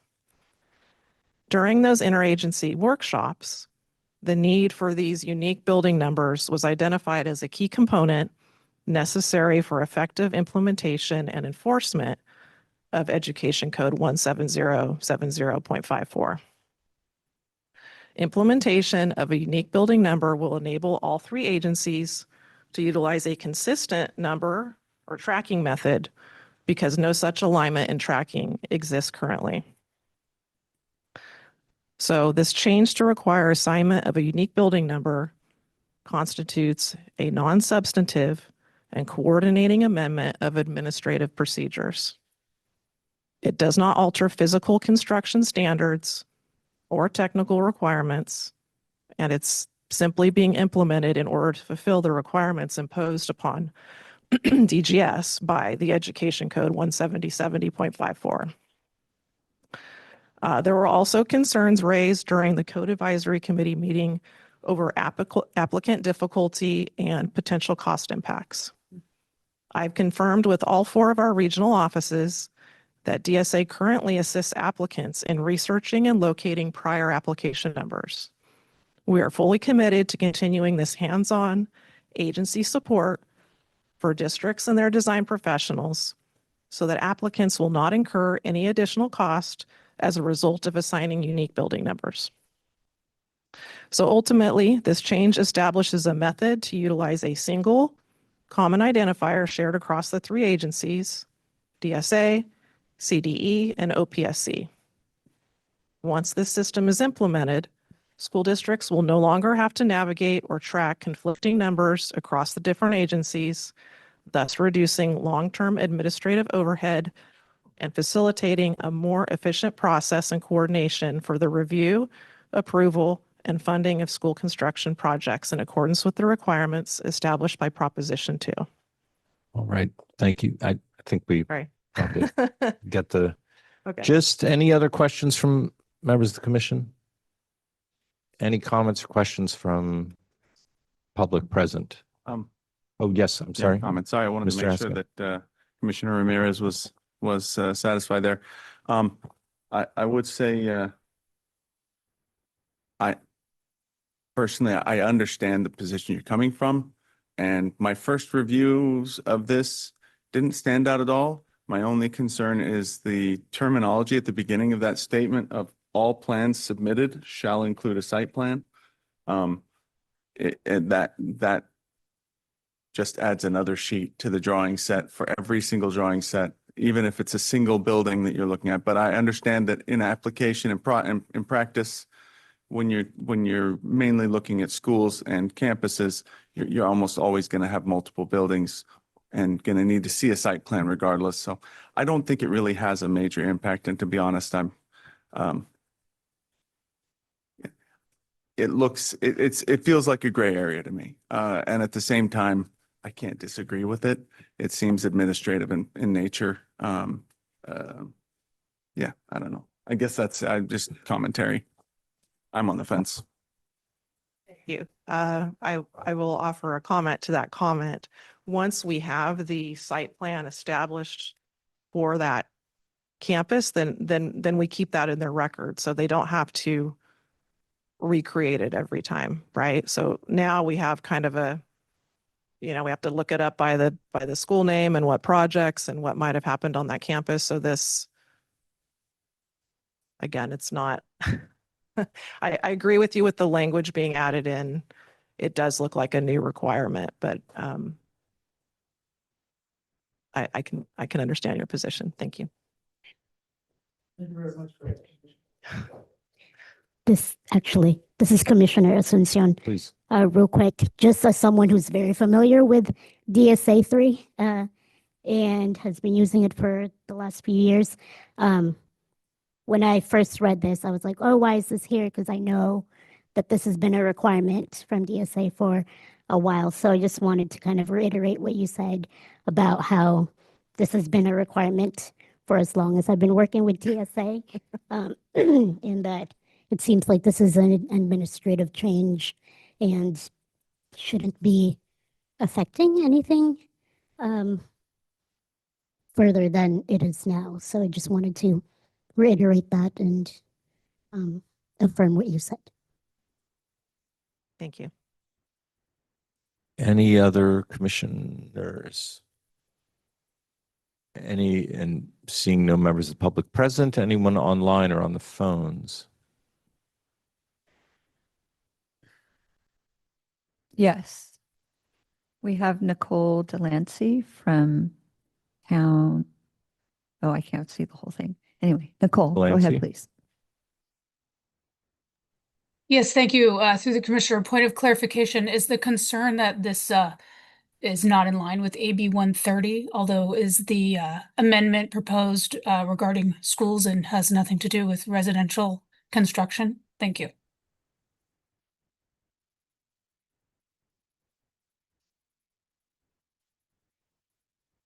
Just to clarify that there are two parts in AB 130. So the residential moratorium is there is a sunset date, the residential moratorium. And for the intervening cycle, it's for everything, not only for residential. It doesn't have any sunset date. So it's permanently.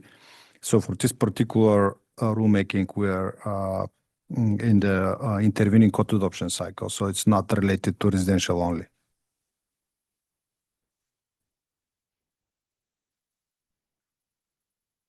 Oh, There are no other hands raised.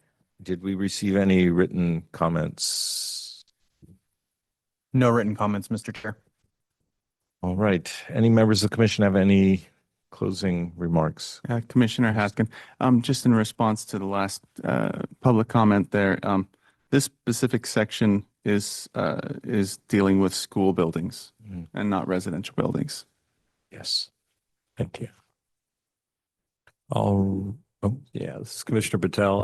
I just want to thank you, Diane. You get to be the first to talk about AB 130 as we go through these proposals. So I appreciate your research response. Yeah, I would consider this administrative and sort of a technical amendment to sort of help implement what's already there in the code. So I think I'm good with it.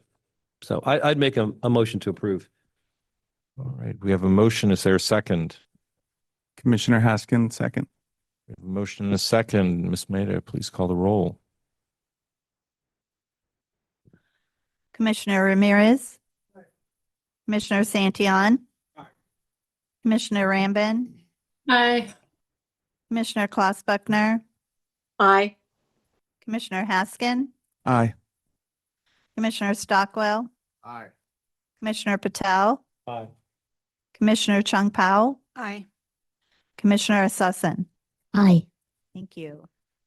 Thank you. That passed unanimously. We'll now turn to agenda item 9, the Division of State Architects Structural Safety 225, proposed adoption of amendments to the 2025 California Building Code Part 2. It looks like we have Ms. Gould remaining with us. If you could please provide a brief overview. Thank you. Once again, yeah, you'll see me for this agenda item 9 as well as 10.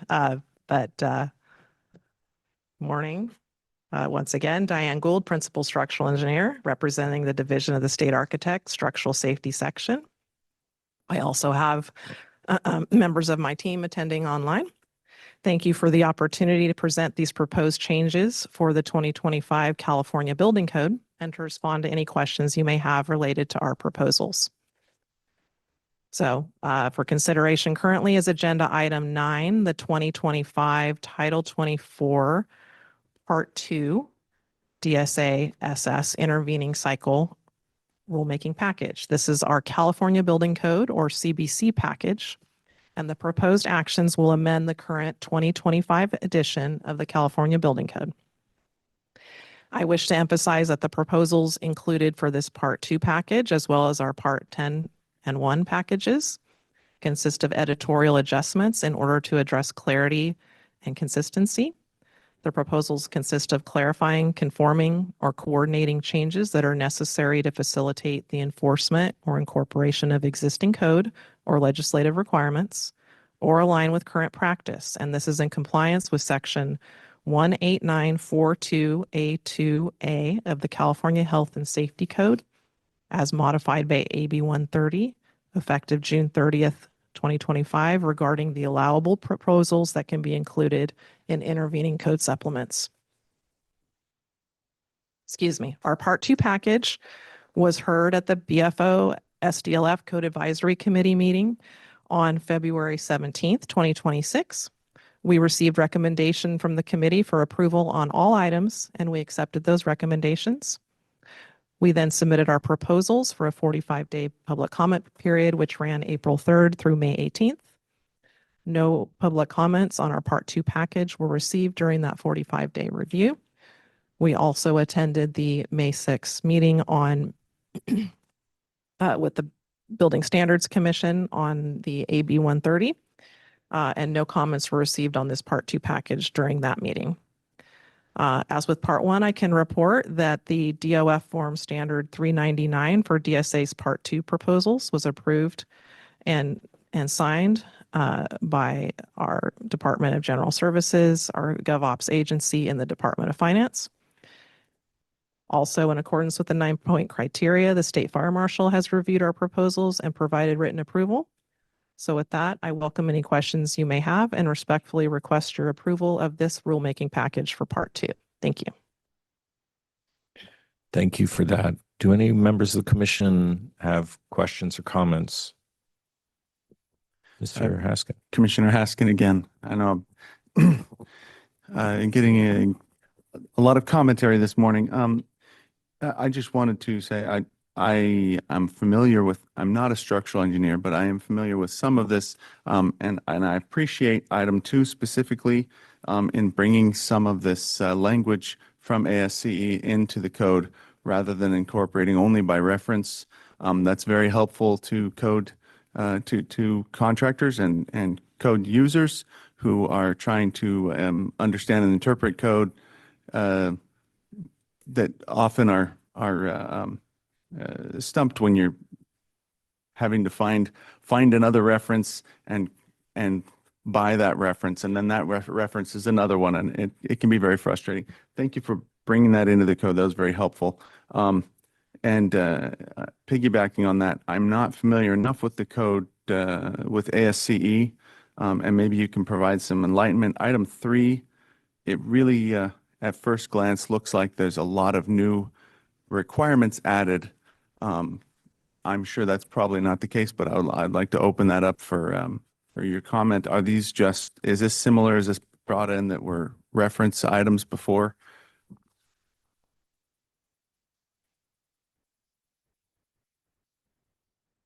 This is specifically the list of Yeah, items. item 3 is under item the earthquake design data.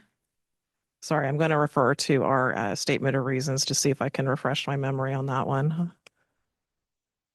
Unless Ryan Turner wants to jump in.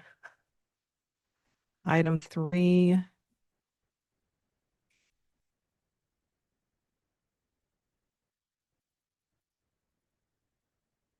I think we're coordinating with ASCE.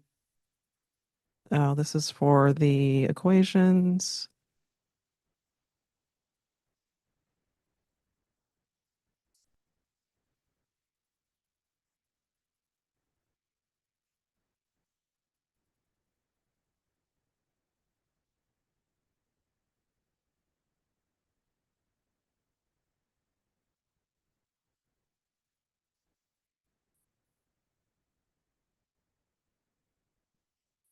I believe this was in accordance with what is provided in ASCE 7, and it's also been coordinated with a similar listing that OSHPD for the hospitals co-adopts this list with us. So I don't have more information than that for you.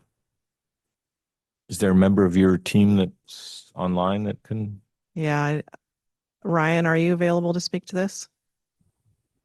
Yes, this is Ryan Turner. I'll just add that, yes, Diane is correct that this was co-adopted with OSHPD, and these were items that were incorporated into the 2027 IBC, and has some information that is needed to enforce the requirements of ASCE 7-22, which is already adopted into the 25 California Building Code.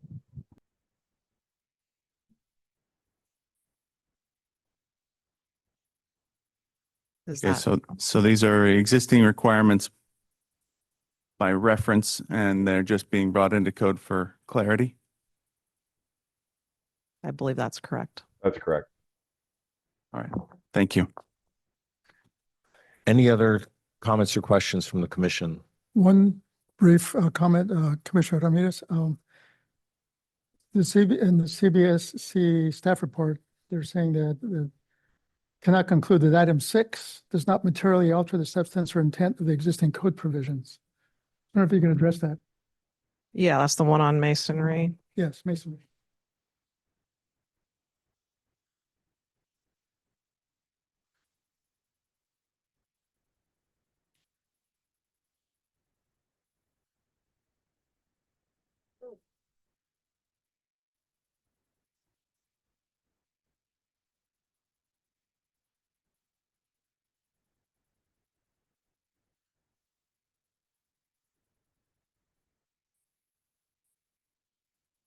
Yeah, so again, this is sort of a technicality in the way that DSA limits, excuse me, we limit the pour height, and it gets into what's the definition of a pour versus a lift when you're dealing with masonry. But although it looks like we are removing a reference to requirements, it's redundant because that the situation when you exceed the minimum grout pours above 4 feet or 5 foot 4 inches if it's 10-inch masonry, then that refers you back. If you look at item 3A, it will refer you back to the TMS 602, which is the standard that addresses that masonry construction, Article 3.5. So what we're striking through is redundant information because they basically need to go to item 3 in those cases, and that will point them to the TMS. I still don't understand how staff cannot conclude that this does not materially alter the substance or intent of existing code provision. I believe that's because there are no structural engineers on the BSC staff, so they had asked that the structural engineer for the commission review it for technical content. I don't believe Kent's in attendance today. Did you get any response back from Kent regarding his review? When staff was reviewing for compliance with AB 130, first, thank you, Diane. We coordinated with Diane and her team, so we eliminated many of the sections that we had concerns initially. That one, the only one that we couldn't conclude. We don't say it doesn't meet AB 130. It just our evaluation didn't show it meets AB 130, and we intentionally clarified that. We may need a structural engineer to review because we don't have structural engineer on staff. We spoke with Commissioner Sasaki briefly in this, but unfortunately he is not attending this commission meeting. So this is one of the sections that we consider a gray area, and we want to leave the commission to discuss and ask the questions. So the proposing agency may be able to justify why they believe this meets AB 130. We just couldn't conclude 100% that it meets AB 130, and we wanted to make you aware of that. Are there any members of your team online that may have more insight into the question? Or Samantha, is there more that I didn't cover that you can think of?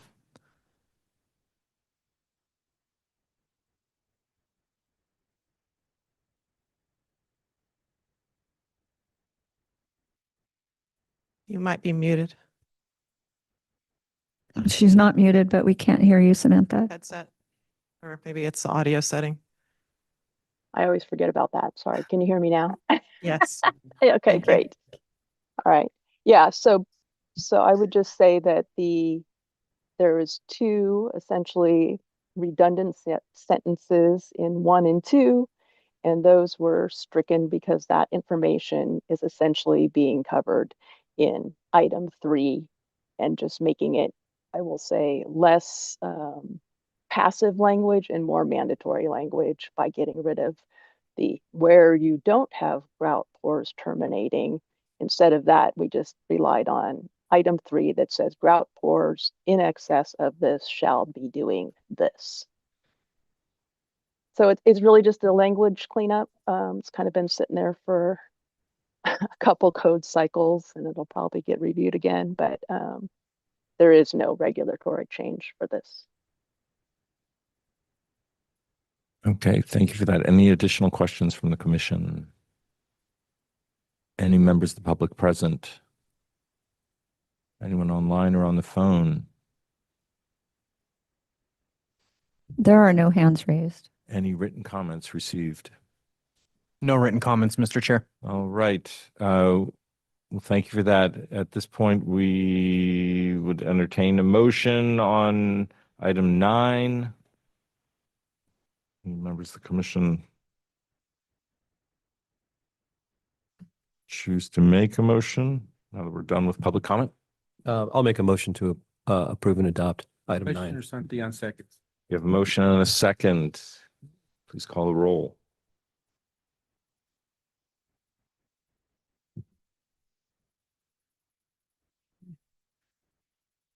Commissioner Rambin, Aye. Commissioner Ramirez, Aye. Commissioner Stockwell, Aye. Commissioner Chung Pao, Aye.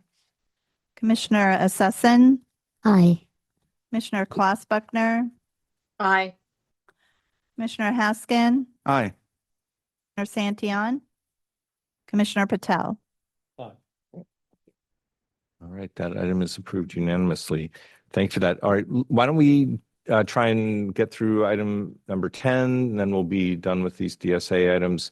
And then we can take a break for lunch. I may have to step out before then, but let's see how fast we can get through this. But I don't want to rush anybody if you have agenda item 10 is again with the Division of State Architects, Structural Safety, proposed adoption of amendments to the 2025 California Existing Building Code Part 10. We have Ms. Gould here to provide us a brief summary. Thanks again, Chair Maderas and Commissioners. Diane Gould, Principal Structural Engineer representing the Division of the State Architect Structural Safety Section. Thank you for the opportunity to present these proposed changes for the 2025 Title 24 Part 10 rulemaking package. This is our California Existing Building Code proposal, and the opportunity to respond to any questions you may have related to the proposals. Before you today is agenda item 10. As mentioned, it's the 2025 Part 10 DSA SS intervening cycle rulemaking package. The proposed action will amend the current 2025 edition of the California Existing Building Code.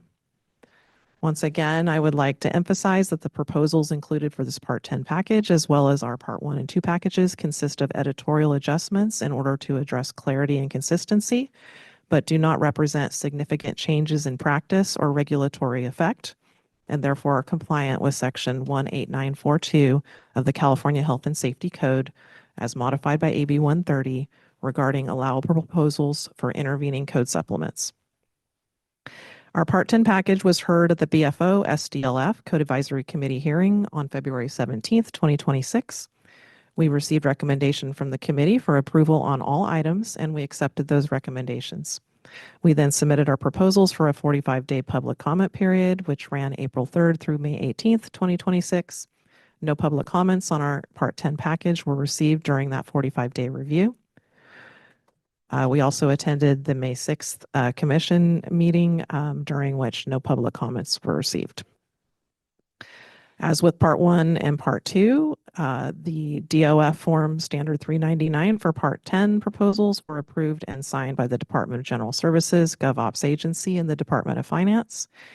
And in accordance with the 9-point criteria, we have received written approval from the State Fire Marshal for our proposals. We welcome any questions you may have and respectfully request your approval of this rulemaking package. Thank you. Thank you for that summary. Do any members of the commission have questions or comments? Seeing none, any members of the public present, questions or comments? Anyone online or on the phone? There are no hands raised. Any written comments received? No comments, Mr. Chairman. All right.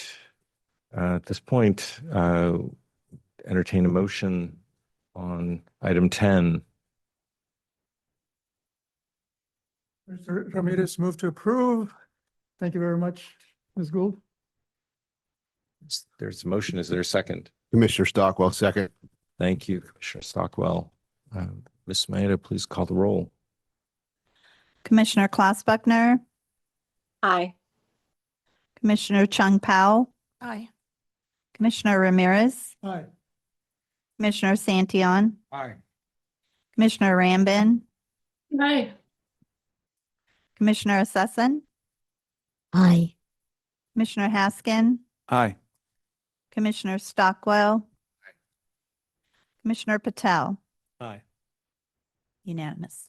All right, that item 10 is approved unanimously. Thank you, Ms. Gould, for your help with those items. And thank you to the Division of State Architect. And at this point, I'd suggest maybe we take a break for lunch until 1 o'clock, and we'll meet back here. Thank you, everybody. We're in recess.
Good afternoon, everybody. This is Vice Chair Patel. Commissioner Maduros was called away, so I'm going to take over the meeting. So I'd like to call this meeting back into session. It is 1 o'clock. And so I think where we left off was item 11. But before we do that, I want to throw it over to Laura real quick so she can give us a little bit of housekeeping on our microphones. So we've had word from staff that a lot of people are hard to hear because they're not close enough to the microphones. So at break, we got new microphones on the table that are recharged, but I would still like to remind everybody to put your face really close to the microphone while you're talking. That will help people online to hear and also the broadcast to YouTube. Thank you. Thank you, Laura. I appreciate that. And let me follow my own instructions here. Okay, so we are now on agenda item 11, California Building Standards Commission. Agenda item 11 is the Building Standards Commission proposed adoption of amendments to the 2025 California Administrative Code, Part 1. Will the representative from the California Building Standards Commission? Oh, you're already there. Thank you. Good afternoon. Good afternoon. Please introduce yourself and present the item. My name is Carol Hagler. I'm a code specialist at the California Building Standards Commission. And I am here to present agenda item 11, which is rulemaking package BSC 0125 and contains BSC's proposed amendments to the 2025 California Administrative Code. The proposed BSC amendments to Chapter 1 are being made to include definitions of several new abbreviations to allow for email submissions of appeals and petitions, to tweak the specifications around final rulemaking file requirements for consistency and accuracy, to extend the acceptance of digital signatures to emergency building standards, and other clarifying editorial changes. This presentation was reviewed by the BFO SDLF Code Advisory Committee, which recommended approval of all items. We received one public comment on the package, which was also in support of approval for all items. All these amendments are non-substantive with very little change in regulatory effect and in full compliance with AB 130. I'd be happy to present each item individually or answer questions if you like, but this concludes my overview of Part 1. Thank you, Carol. With that, I will open it up for item 11 for commission discussion. Any comments by commissioners? No? Okay. Just a reminder, since we took the lunch break, please identify yourself for all the commissioners here. For those who are watching and listening on Zoom, as you make your comments. So we'll now take comments from members of the public on item 11. At this time, I would like to remind the public who wish to speak on item 11 to put yourself in the queue now by using the raised hand feature in Zoom. If you're on the phone, use 9 to raise or lower your hand and 6 to unmute and mute. When you're invited to speak, please unmute yourself. Are there any public comments from the audience on this item? We have a hand raised in Zoom. Go ahead, Bob. Thank you. This is Bob Raymer, representing the Industry Coalition, and we're in strong support of BSC's proposed changes to Part 1. And to save time, we're also in support of the items the BSC has changed to Part 10, the existing code. Thank you. Thank you, Bob. Thanks, Bob. No other hands raised. Any comments from the audience in the room? Seeing none. I'll take it back to the commission if there's any comments or if the commission would like to take action on this item. Oh, I'm sorry, Kevin. I should have asked you about written comments. I apologize. No written comments, Mr. Chair. Thank you, sir. So bringing it back to the commission, is there any other further discussion or would someone like to make a motion on this item? Commissioner Haskin, move to approve. Commissioner Chung Powell, second. Thank you. It's been moved and seconded that we approve and adopt item 11 from the California Building Standards Commission that's on the agenda. Is there any further discussion from the commissioners regarding the motion? Seeing none, we'll now have a roll call vote. Commissioners in favor, please say aye. Those opposed, please say no. And if you're abstaining, please state this. Ms. Maeda, please take the roll call. Commissioner Stockwell, Aye. Commissioner Klaus Buckner, Aye. Commissioner Haskin, Aye. Commissioner Chung Pao, Aye. Commissioner Santion, Commissioner Rambin, Aye. Commissioner Ramirez, Aye. Commissioner Patel, Aye. and Commissioner Assassin. Aye. Thank you. Thank you. The vote is unanimous. Yes. And the motion is carried and approved. Next agenda item is item 12. Thank you, Carol. Is item 12.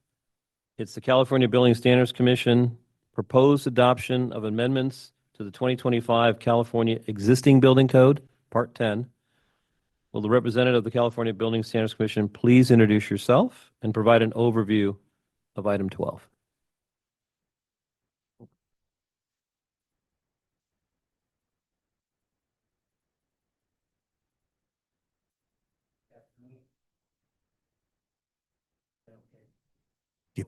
Keep it closer.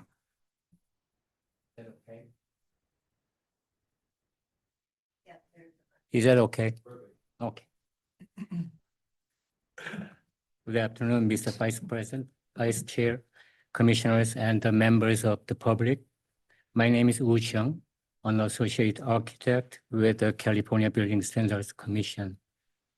I'm here to present agenda item 12, the proposal of BSC is 02-02/25, which contains BSC's proposed amendment to the 2025 California Existing Building Code, Part 10 of the Title 24. As shown in the Commission Action Matrix, the BSC proposes only one item 1-1 under this intervening code adoption cycle to amend section 319.2 of the 2025 California Existing Building Code in coordination with DSA. The proposed change is editorial in nature and has no regulatory effect. Its purpose is to clarify the existing code language, which is currently a little bit cumbersome and contains incorrect punctuation. This proposal was reviewed by a BFO SDLF ad hoc Code Advisory Committee on February 17, 2026.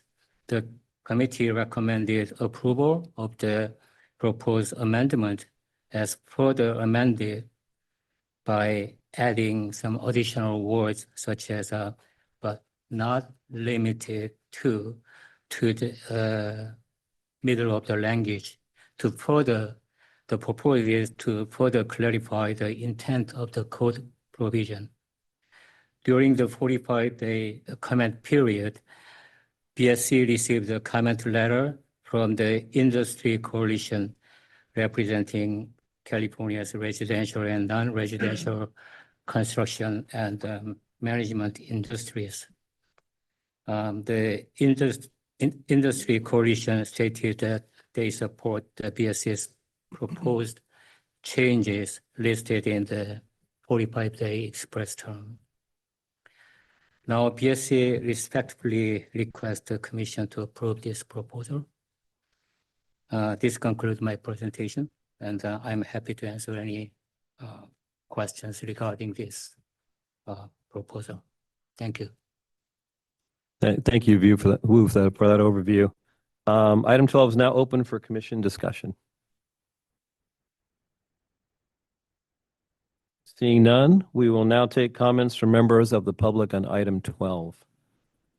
At this time, I'd like to remind the public who wish to speak on item 12 to put yourself in the queue now by using the raised hand feature in Zoom.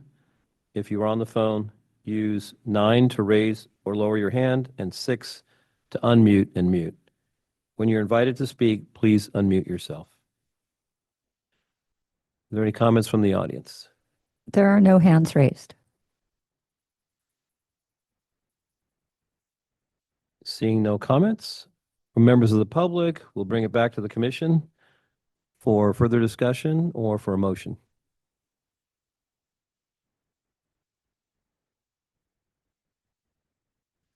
Commissioner Stockwell, move to approve. Is there a second? Commissioner Santillan, second. Oh, thank you, Commissioner.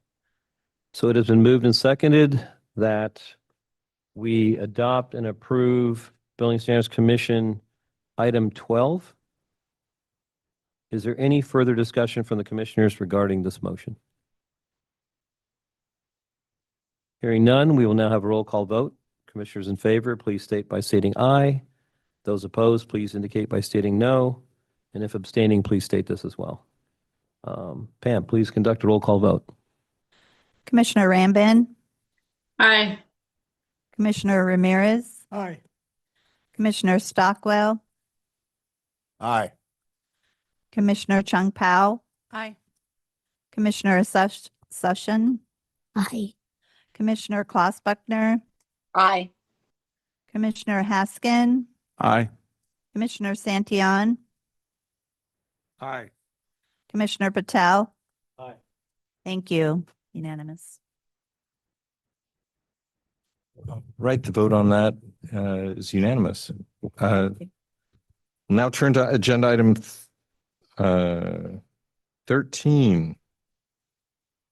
Agenda item 13 is the Office of Statewide Hospital and Planning and Development. Proposed adoption of amendments to the 2025 California Administrative Code Part 1.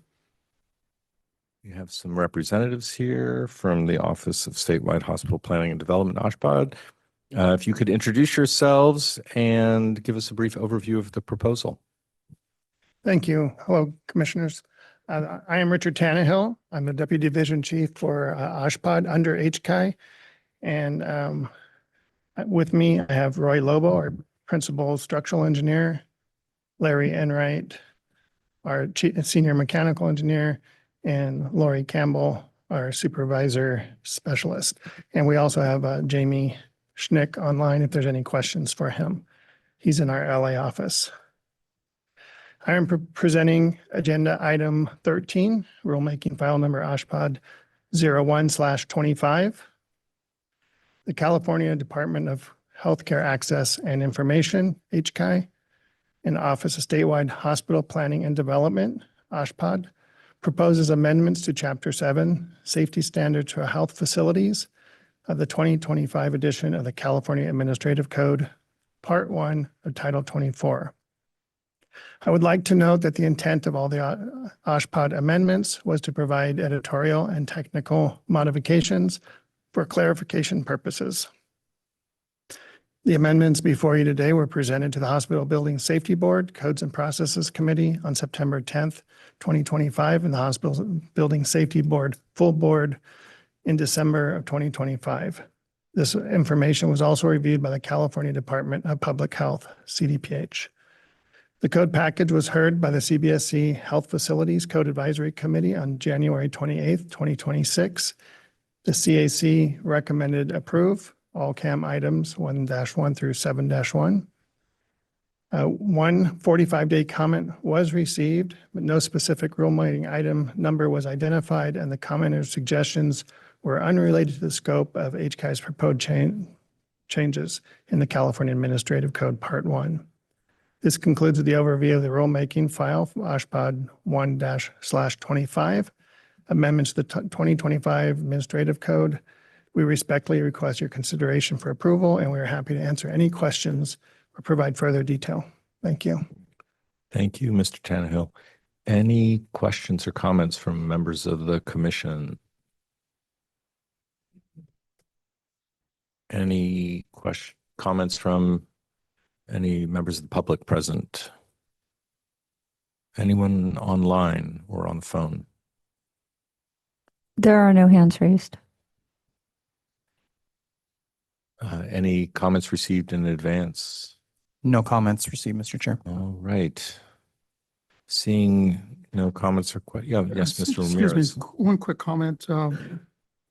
Commissioner Ramirez, Sandra Poole, she made comments that were unrelated, obviously. Correct. Are there any efforts underway or in the future to address some of her issues? Yes, in part two, volume one, she also made comments, and we will address those when we present that. But we continue to work with the advocacy groups for the alternate birthing centers as well, and we will into the future. Thank you. Thank you. Seeing no additional comments or questions, we'll entertain a motion. Commissioner Chung Pao, motion to approve. Thank you. We have a motion. Do we have a second? Commissioner Klaus Brickner, second. We have a second. Ms. Maida, please call the roll. Ramirez. Commissioner Santillan. Aye. Commissioner Rambin. Aye. Commissioner Klaus Buckner. Aye. Commissioner Haskin. Aye. Commissioner Stockwell. Aye. Commissioner Patel. Aye. Commissioner Chung Pao. Aye. Commissioner Assassin. Aye. Thank you. The vote is unanimous. That is adopted. We'll now turn to agenda item 14. The Office of Statewide Hospital Planning and Development proposed adoption of amendments to the 2025 California Building Code Part 2, Volume 1. We have Mr. Tannehill still with us to provide a brief overview. Thank you, Chairman Maduris. We're just going to keep the whole group here through the whole thing to keep it moving. This is Richard Tannehill, the OSHPD under HCI. I am presenting agenda item 14, rulemaking file OSHPD 2-25, California Department Healthcare Access and Information, and the Office Statewide Hospital Planning and Development proposes amendments to a 25 edition of the California Building Code, Part 2, Volume 1 of Title 24. The amendments before you today were presented to the Hospital's Building Safety Board, Codes and Committees process on September 10th, 2025, and the Hospital Building Safety Board Full Board on December 25. The information was also reviewed by the California Department of Public Health and the Office of the State Fire Marshal. The code packages were heard by the California Building Standards Commission Health Facilities Code Advisory Committee on January 28th, 2026. The CAC recommended approve as amended for further study of the majority of the CAM items that are in green. OSHPD withdrew 8 items that were on the salmon CAM. 45-day comment was received by Sandra O'Poole, of the Western Center of Law and Poverty. The comment was actually a reflection on the CAC's recommendation to change birthing centers to birthing clinic. And they wanted it reversed. Like I said, we will continue conversations with them. We actually refer to both in our code, as an alternative birthing center is a clinic.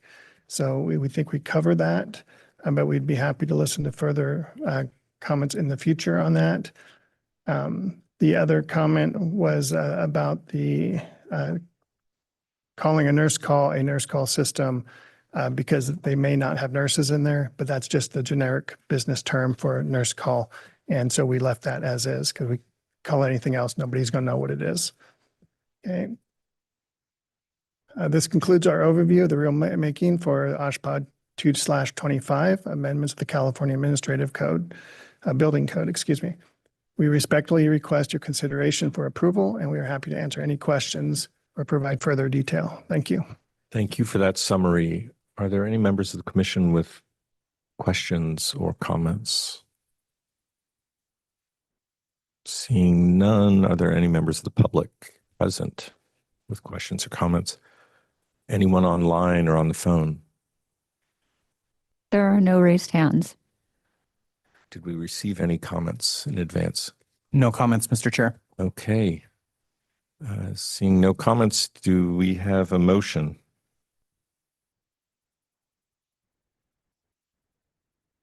Anyone like to make a Commissioner motion? Chung Pao, motion to approve. Thank you. Any second? We have a motion. Commissioner Klaus Brickner, second. Thank you. We have a motion and a second. Seeing no comments, Ms. Maida, please call the roll. Commissioner Klaus Buckner, Aye. Commissioner Chung Pao, Commissioner Ramirez, Commissioner Santillan, Aye. Commissioner Rambin, Aye. Commissioner Assesson, Aye. Commissioner Haskin, Aye. Commissioner Stockwell, Aye. Commissioner Patel. Aye. All right, the vote is unanimous. Thank you for that. We'll now turn our attention to item 15. Agenda item 15 is the Office of Statewide Hospital Planning and Development proposed adoption of amendments to the 2025 California Building Code Part 2, Volume 2.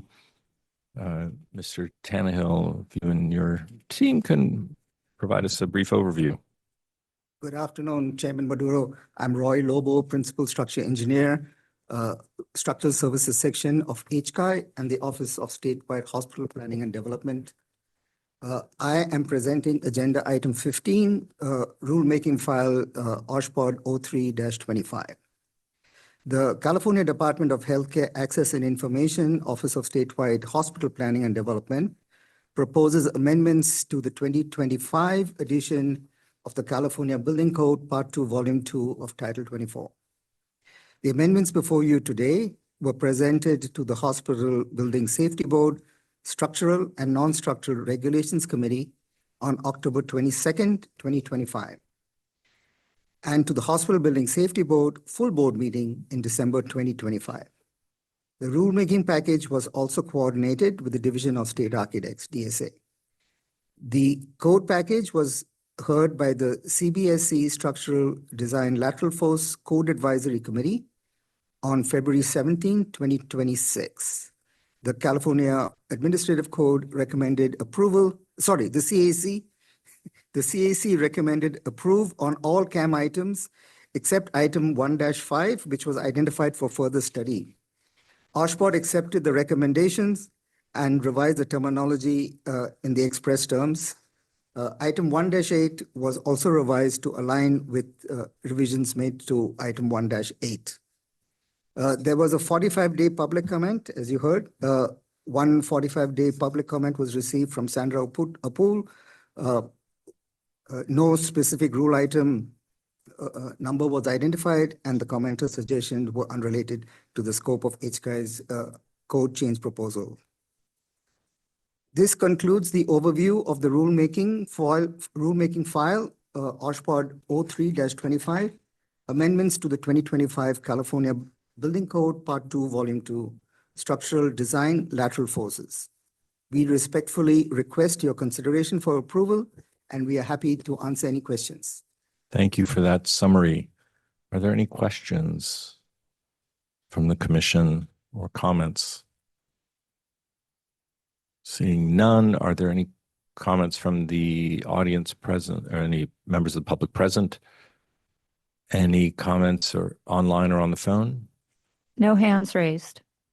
Any comments received in advance? No comments, Mr. Chair. All right. Seeing no further comments, we'll entertain a motion.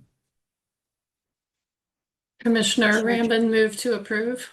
Thank you, Commissioner. Commissioner Chung Pao, second. We have a motion and a second. Seeing no comments, Ms. Maida, please call the roll. Commissioner Stockwell, Aye. Commissioner Klaus Buckner, Aye. Commissioner Haskin, Aye. Commissioner Chung Pao, Aye. Commissioner Santillan, Commissioner Rambin, Aye. Commissioner Ramirez, Aye. Commissioner Patel, Aye. Commissioner Assesson. Aye. Thank you for that. The vote is unanimous and it is approved. We'll now turn to agenda item 16, the Office of Statewide Hospital Planning and Development, 07-25, proposed adoption of amendments to the 2025 California Existing Building Code, Part 10. We'll turn it over. We'll turn it back to you. Thank you for a brief summary. Thank you, Chairman Maduros. I am Roy Lobo, Principal Structure Engineer with the Office of Statewide Hospital Planning and Development. I am presenting agenda item number 16, rulemaking file OSHPD 07-25. The California Department of Healthcare Access and Information, HCI, Office of Statewide Hospital Planning and Development, OSHPD proposes amendments to the 2025 edition of the California Existing Building Code, Part 10 of Title 24. The amendments before you today were presented to the Hospital Building Safety Board, Structural and Non-Structural Regulations Committee on October 22nd, 2025, and to the Hospital Building Safety Board, Full Board, in December 2025. The code package was heard by the CBSC, Structural Design Lateral Force Code Advisory Committee on February 17, 2026. The CAC recommended approve on all CAM items except items 1-3 and 1-6 that were identified for further study required. OSHPD accepted the recommendations and the express terms were revised. Again, one 45-day public comment was received from Sandra Poole. No specific rulemaking item was identified, and the commenter suggestions were unrelated to the scope of HCI's change proposals in the California Existing Building Code. This concludes the overview of rulemaking file OSHPD 07-25, amendments to the 2025 California Existing Building Code, Part 10. We respectfully request your consideration for approval and be happy to answer any questions. Thank you for that summary. Any questions or comments from the commission? Seeing none, any comments from members of the public present? Any hands raised online or the phones? No, there are no hands raised. Any written comments received in advance? No comments, Mr. Chair. Right. We'll entertain a motion if anyone feels so inclined. Commissioner Santillan, motion to approve. We have a motion from Commissioner Santillan. Commissioner Patel, second. Thank you. We have a motion and a second. Any discussion? Seeing none, please call the roll. Commissioner Rambin, Aye. Commissioner Ramirez, Aye. Commissioner Stockwell, Aye. Commissioner Chung Pao, Aye. Commissioner Sasson, Aye. Commissioner Klaus Buckner, Aye. Commissioner Haskin, Commissioner Santillan, Commissioner Patel. Thank you for that. The vote's unanimous. That item is approved. We'll now turn to item 17, the Office of Statewide Hospital Planning and Development, 04-25, proposed adoption of amendments to the 2025 California Electrical Code, Part 3. We'll turn it over to you for a brief summary. Thank you. I'm Richard Tannehill, the Deputy Division Chief for OSHPD under HCI. I do have online Jamie Schnick, our Senior Electrical Engineer, if there are any questions for him, as this is an electrical code revision. I am presenting agenda item 17, rulemaking file number OSHPD 04/25. The California Department of Healthcare Access and Information and OSHPD propose amendments to the 2025 edition of the California Electric Code, Part 3. The intent of the amendments before you today provide minor editorial and technical modifications for clarifications and provide consistency and alignment with Title 24 with NFPA 99. The amendments were presented to the Hospital Building Safety Board Codes and Processes Committee on September 10th, 2025, and to the Hospital Building Safety Board Full Board in December 2025. We have met with the Office of State Fire Marshal to collaborate and coordinate the proposed code changes that affect both of our agencies. The code package was presented to the CBSC Green Building, Plumbing, Electrical, Mechanical, and Energy Code Advisory Committee on February 11th, 2026. The CAC recommended approve of all CAM items 1-1 through 5-1, and CAM items 6-1 and 6-2 were withdrawn by OSHPD. No public comments were received during the 45-day public comment period. This concludes the overview of rulemaking file OSHPD 4-25, amendments to the 2025 California Electrical Code. We respectfully request your consideration for approval. Are happy to answer any questions or provide further detail. Thank you. Thank you so much for that. Any questions or comments from members of the commission? Seeing none, any comments from members of the public present? Any comments online or the phones? No hands raised. Any comments received in writing? No comments, Mr. Chair. All right, we'll entertain a motion if there are no further comments or questions. Commissioner Haskin move to approve. Thank you. Do we have a second? Commissioner Ramirez, second.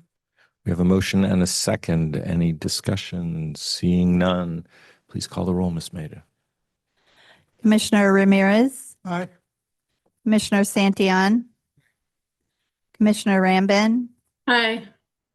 Commissioner Klaus Buckner, Aye. Commissioner Haskin, Aye. Commissioner Stockwell, Commissioner Patel, Commissioner Chung Pao, Aye. Commissioner Assesson. The vote is unanimous. That is approved. We'll now turn to agenda item 18, the Office of Statewide Hospital Planning and Development, matter 05-25, proposed adoption of amendments to the 2025 California Mechanical Code, Part 4. The team from OSHPD will provide a brief summary. Hello, can you hear me okay? Yep. All right. I'm Larry Enright, Senior Mechanical Engineer for OSHPD in the Building Standards Unit. I am presenting agenda item 18, rulemaking file number OSHPD 0525. This proposal is for the 2025 intervening code cycle for the 2025 California Mechanical Code, Part 4. Proposed amendments were presented to the Hospital Building Safety Board with the Codes and Processes Committee on September 10th, 2025, and to the Hospital Building Safety Board full board meeting in December of 2025. We also met with CDPH and SFM to coordinate the proposal. The code package was submitted to the California Building Standards Commission in December of 25 and was heard by the CBSC Plumbing, Electrical, Mechanical, and Energy Code Advisory Committee on February 11th, 2026. As noted on the commission action table, the Code Advisory Committee recommended approve on all the items. OSHPD agreed on all but 2 items. We did find 2 editorial items in items 516 and 91. The express terms were corrected for the 45-day comment period. OSHPD did receive 1 comment for item 3.8 during the 45-day comment period, which was to approve as amended. OSHPD agreed with the commenter and revised the express terms, then conducted a 15-day comment period, and no further comments were received. This concludes the overview of the rulemaking file for OSHPD 0525 for amendments to the 2025 California Mechanical Code. We respectfully request consideration for your approval, and we are happy to answer any questions or provide further detail. Thank you. Thank you for that summary. Any questions or comments from members of the commission? Mr. Haskin. This is Commissioner Haskin. This is item 3-8. There's a statement added calling for the air balancers to be an independent agency. What is the purpose for that?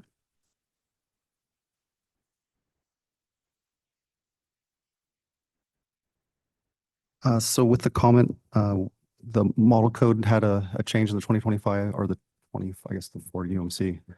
So our amendment, the OSHPD amendment's been in place for a while, and then the commenter wanted us to organize our amendment with the model code.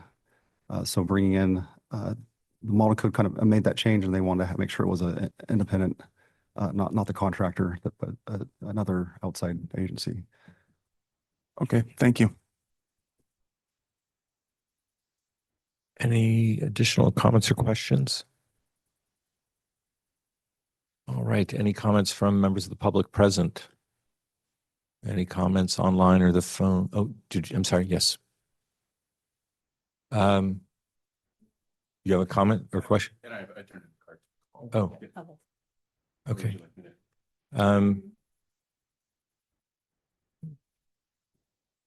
Just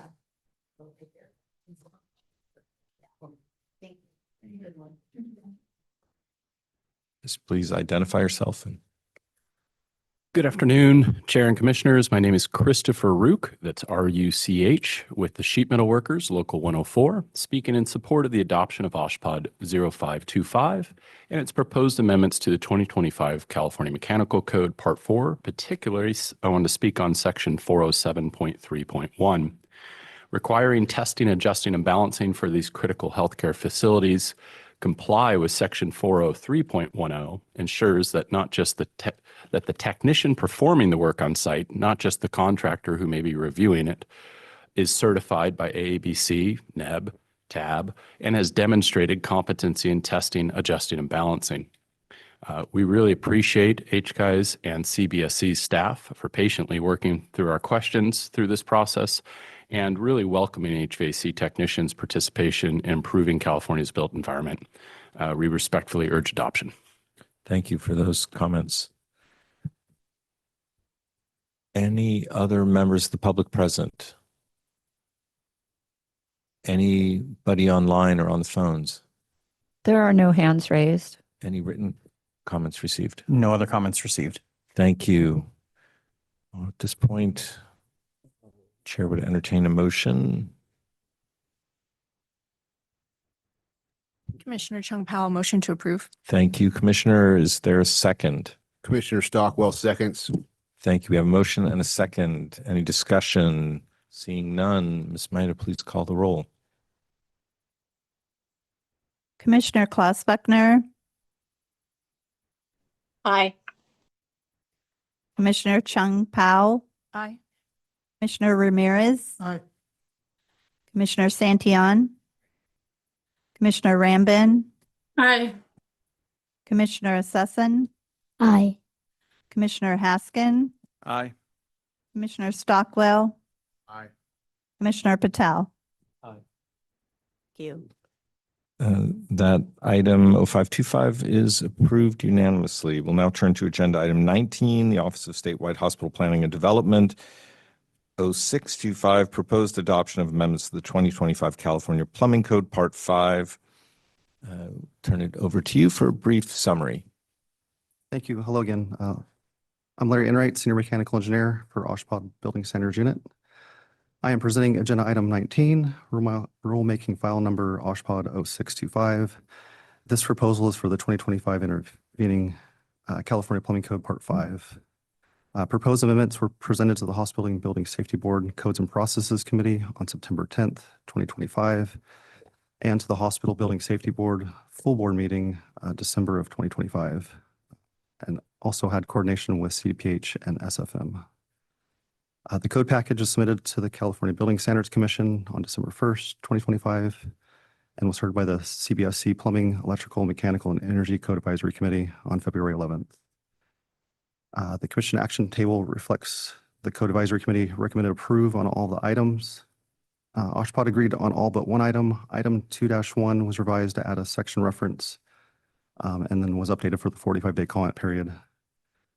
This package received no comments during the 45-day public comment period, and one item was withdrawn after the 45-day comment period due to previous concerns with AB 130.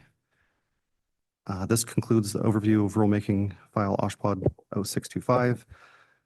Amendments to the 2025 California Plumbing Code. We respectfully request consideration for your approval, and we're happy to answer any questions or provide further detail.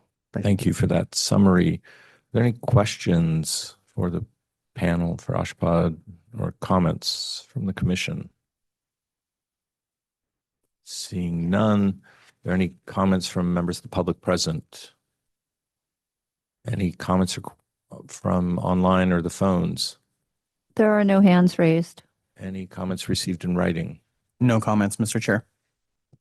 All right. At this point, is there a motion from the commission? Everybody always acts so surprised that we're asking for a motion at this point. Commissioner Klaus Brickner, move to approve. Thank you. Do we have a second? Commissioner Stockwell seconds. We have a motion and a second. Is there any discussion? Seeing none, Ms. Snyder, please call the roll. Commissioner Stockwell, Aye. Commissioner Klaus Buckner, Aye. Commissioner Haskin, Aye. Commissioner Chung Pao, Aye. Commissioner Santillan, Commissioner Rambin, Aye. Commissioner Ramirez, Aye. Commissioner Patel, Aye. Commissioner Sesson, Aye. All right, thank you. And thank you, team from Oshpod. We appreciate your participation. We'll now turn to agenda item 20, the Office of the State Fire Marshal. Proposed adoption of amendments to the 2025 California Mechanical Code Part 4. Welcome members of the State Fire Marshal Office to provide a brief overview. All right, well, good afternoon, Chair and Commissioners. Daniel Berlant, California State Fire Marshal. Thank you so much for the opportunity to be in front of you today. We have a series of amendments that we will be bringing over the next couple of items here. Staff will present each of those, but I just want to start with saying that these proposals are a result of extensive collaboration that we've done with a number of state agencies, with local governments, industry experts, and technical work groups from across the state.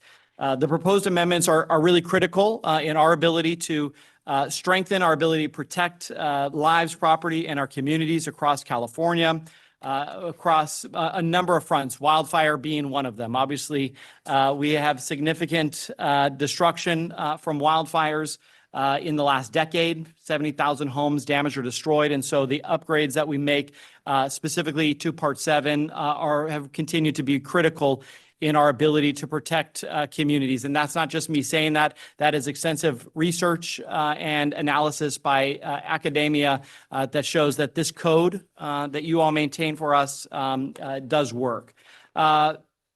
In total, the amendments that we have in these various items that we'll discuss, we believe improve clarity. They make technical updates. They remove outdated provisions, and that they incorporate modern approaches to building safety. Now, while our home hardening amendments are clearly allowable under AB 130, we do bring you several other items that you'll hear that we were required to address via legislation. And so, just being bluntly, we are a little bit in an interesting position because we were required to consider and bring forward changes to the code, and you all also have AB 130. So just please note that respectfully as we propose them to you all. But I'll give you an example. Senate Bill 283 required us to review the safety standards associated with the safe deployment of battery energy storage systems. That is one of really our very important items that is in front of you. But I'm going to turn it over now to our team, specifically Crystal Sujeski, who leads our co-development analysis team. She will go through a little bit more of an overview of each one, of the first item here, and then each one of the items. And then the team here is happy to answer any questions. So thank you very much. Thank you, Chief Berlant. Good afternoon, Thank you, Chief Berlant. Good afternoon, Commissioners and Chair. Thank you for the opportunity to present. My name is Crystal Sujeski. I'm the Division Chief of Code Development Analysis at CAL FIRE Office State Fire Marshal. We are responsible for preparing, evaluating, and coordinating the proposed amendments you have before you today. These proposals were developed through the extensive research that Chief Berlant had expressly stated in his opening statements. Our goal is to ensure that the amendments are clear, enforceable, and align with our statutory requirements. I do want to formally request withdrawal of item number 20 in its entirety and ask for no further action on that item. Okay, we will withdraw item 20. Thank you. So we will move to agenda item 21. further action that needs to be taken by the commission on that? I don't believe so. We'll move to item 21. Is it Okay. okay if I Item- ask a Yep. quick question on item 20? Sure. My apologies, Ms. Sajewski. This is Commissioner Klaus Bruckner. My apologies. This is Commissioner Klaus Bruckner. During the last meeting, there was a bit of a conflict, and I'm trying to still wrap my head around AB 130. But Bob Reamer mentioned that there's an AB 209 that requires you guys to adopt the latest ASHRAE 15. And so I was just curious if that was resolved, if that's one of the reasons why you had to withdraw this item. Yeah, as I mentioned, thank you, Commissioner, for that question. And as I mentioned at the beginning here, a lot of what we're bringing forward to you is legislatively mandated. They are not all clear. And so some of this does have a gray. While we very much believe in the updated ASHRAE 15 standard and not only the value that it does, but the cost effectiveness of it, we did not believe that it was allowable under AB 130. And that is why we have kindly asked to withdraw that item, because we don't think that that we have standing. We do believe, and I am assuming it will be a conversation about some of the others, but that is why we withdrew that item. Thank you. So this is Commissioner Patel. Chief Plant, I just had a question. So you withdrew it because you weren't sure if it met AB 130. In your analysis, did you, because I read your supporting document, I actually I was okay with it. I thought that it is a technical change to an existing code requirement that requires to be implemented.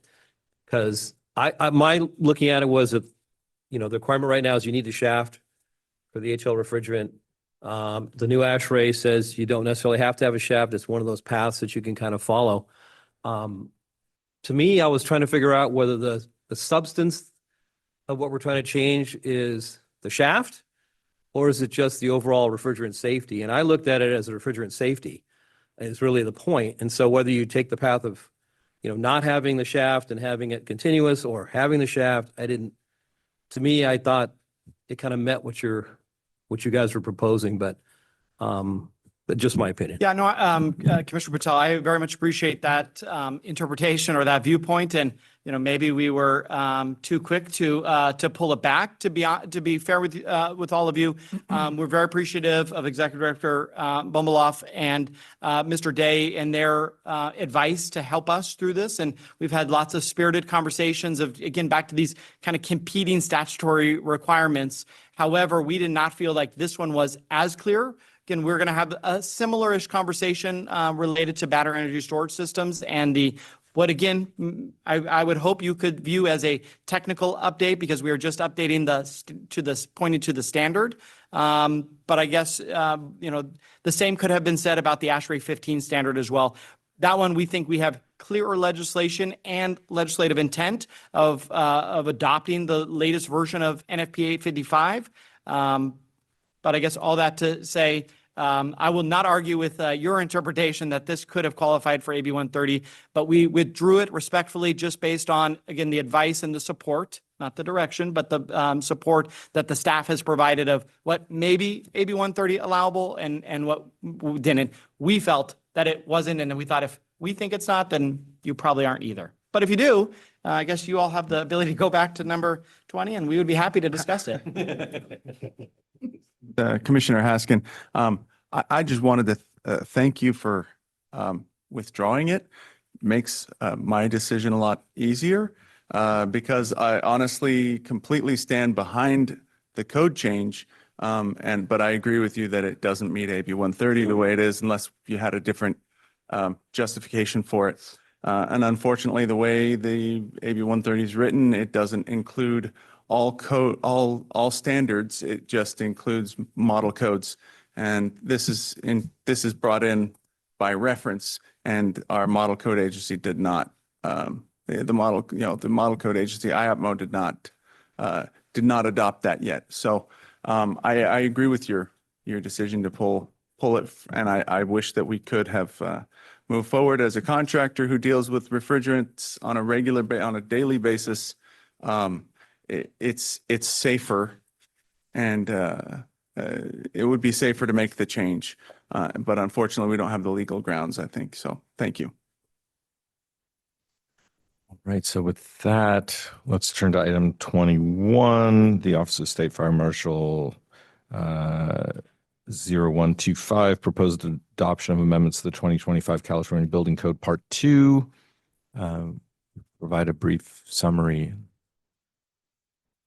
Thank you. Crystal Sujeski, CAL FIRE Office State Fire Marshal. And today I will briefly introduce each proposal at a summary level. If the commissioner or commission and chair wishes, I am prepared to provide additional details on the intent, technical justification, enforcement considerations, and expected outcomes associated with any section. So with that, I can go into each item or a brief overview at the pleasure of the commission. Could you provide a brief overview of item 21? Is that? Okay, excellent. So we did update some definitions. We partnered with our state agency, OSHPD, sister agency for Group I2s. We had many stakeholder involvement with fire alarm systems. And we have before you reference standard updates to NFPA 72, which would provide pathway survivability.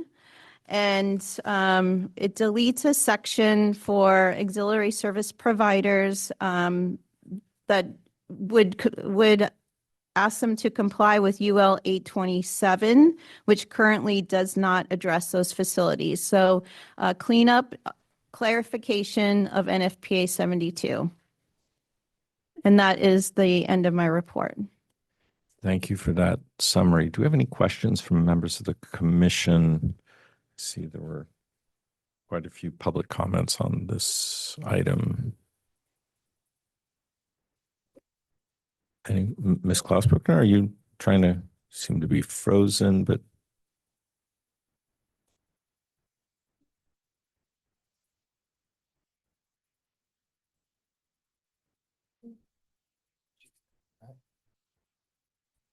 yes, Ms. Klausbruckner, can you? I don't have necessarily a question. I do want to thank the State Fire Marshal. I know despite all the effort you guys put into the definitions of hazardous materials, the different categories of hazardous materials, that most likely exists. And so I really appreciate the fact that you guys withdrew those, and I recognize how hard you worked on it. So I do feel bad that your efforts were somewhat lost, but maybe in the triennial, it'll come back up. Thank you.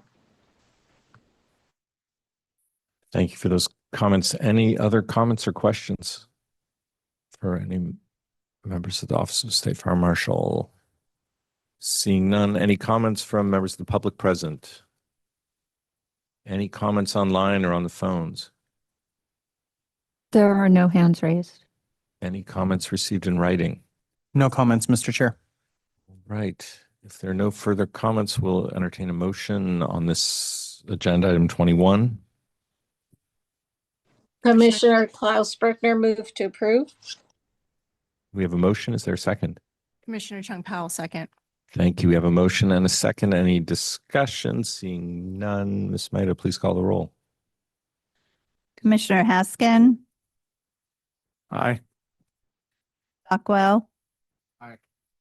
Commissioner Klaus-Buckner, Aye.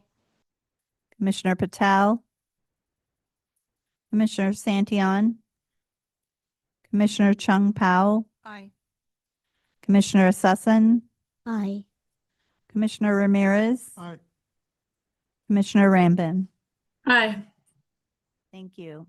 Right. That item was approved unanimously. Thank you. We'll now turn to agenda item 22, The Office of State Fire Marshal 0325, proposed adoption of amendments to the 2025 California Fire Code Part 9. The Office of State Fire Marshal, Ms. Sujeski. Thank you. Crystal Sujeski, CAL FIRE Office State Fire Marshal. Before you are proposed amendments to Part 9, that's the California Fire Code. And each one of these items definitely was coordinated with our stakeholders and partnering agencies. Again, similar to Part 2, we did partnered with cleanup and clarification of definitions with OSHPD. With our fire alarm, again, clarification. And for the reference standards, for hazardous materials, we did clarification and alignment with other sections of Chapter 50 and 57 so that they correlate for enforcement. And then the reference standard, similar to Part 2, NFPA 72, was updated for clarity on the survivability. And then for auxiliary service providers, reference to the UL 827. We are also recommending the latest edition of NFPA 855. All of this, we feel, is in alignment and clarifies code requirements without incurring additional costs or regulatory impact and complies with the criteria A of Health and Safety Code 18942A2. We ask for your approval. Thank you. Thank you for that summary. Any questions or comments from members of the commission on this item?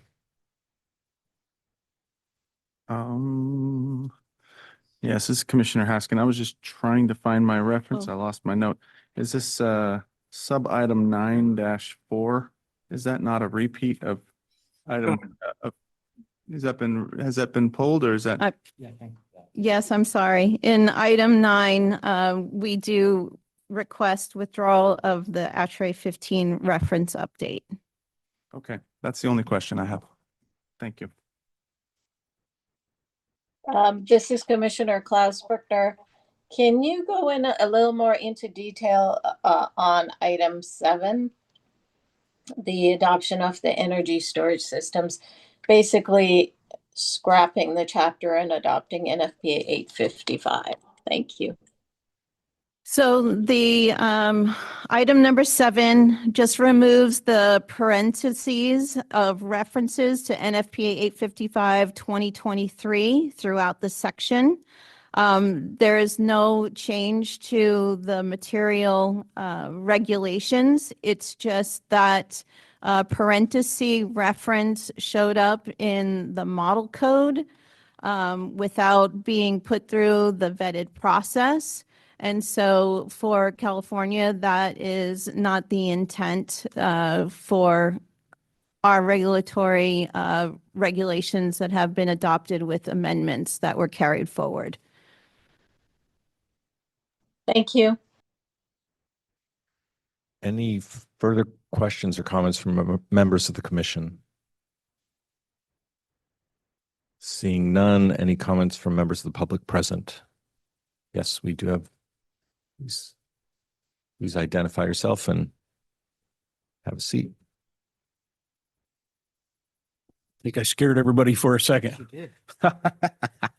My name's Greg Rogers. I'm with the National Fire Protection Association. I just want to speak on 855, NFPA 855 real quick, and speak on the importance of California updating that. And there's a couple of highlights that need to be included in this in regards to fire and life safety, not only for the general public, but for firefighters. Some of the new additions to the updated edition of 855 is the new emergency response plan requirements were added into that edition, was not in the previous edition. There's also electric vehicle charging systems which integral into energy storage systems were also addressed. We also added information in regards to flow batteries. There was also something very important to California.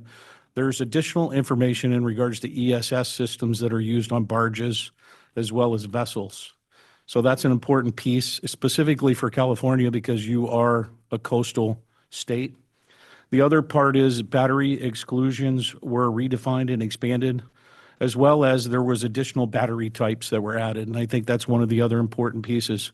One of the other reasons why we're trying to encourage people to update the standard is because this technology is moving faster than our standards and codes are. So this allows us to keep up with the latest and greatest.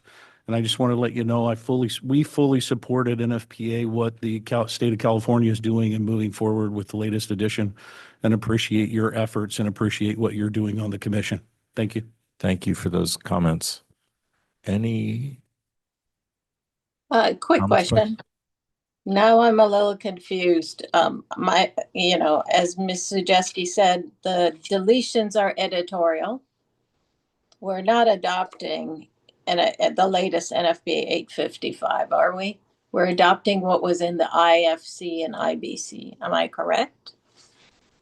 No, the proposal is to adopt the latest edition, the 2026 edition of NFPA 855. So you mentioned that you have deleted the references. Okay. Where in this, which item does it show up? That was with to the adoption ASHRAE? of- Was that the ASHRAE reference or the? No.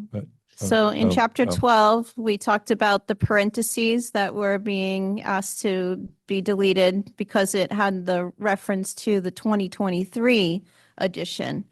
The proposal for item 9 is for the adoption of NFPA 855, the 2026 edition.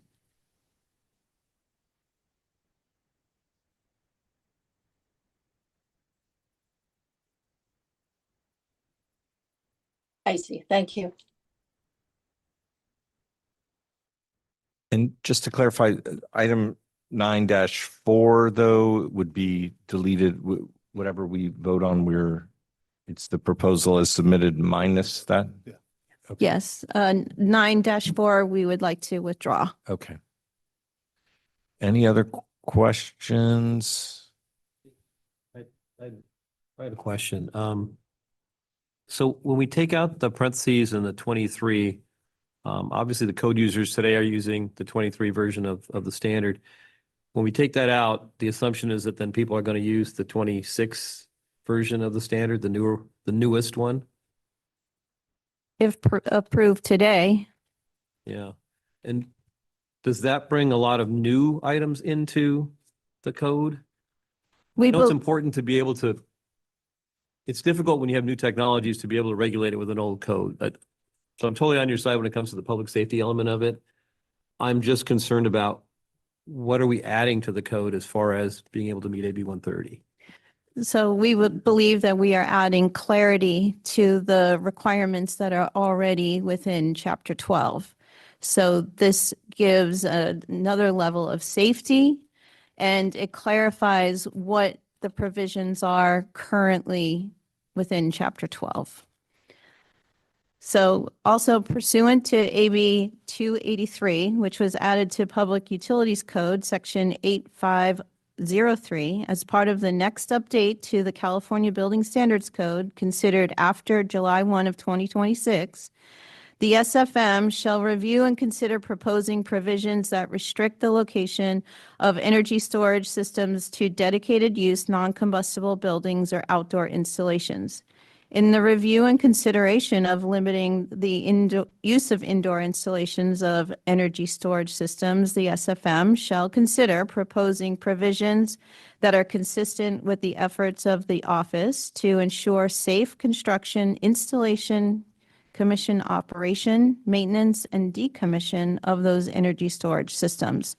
So no new requirements. These are all required already. It just clarifies those installation needs for safety.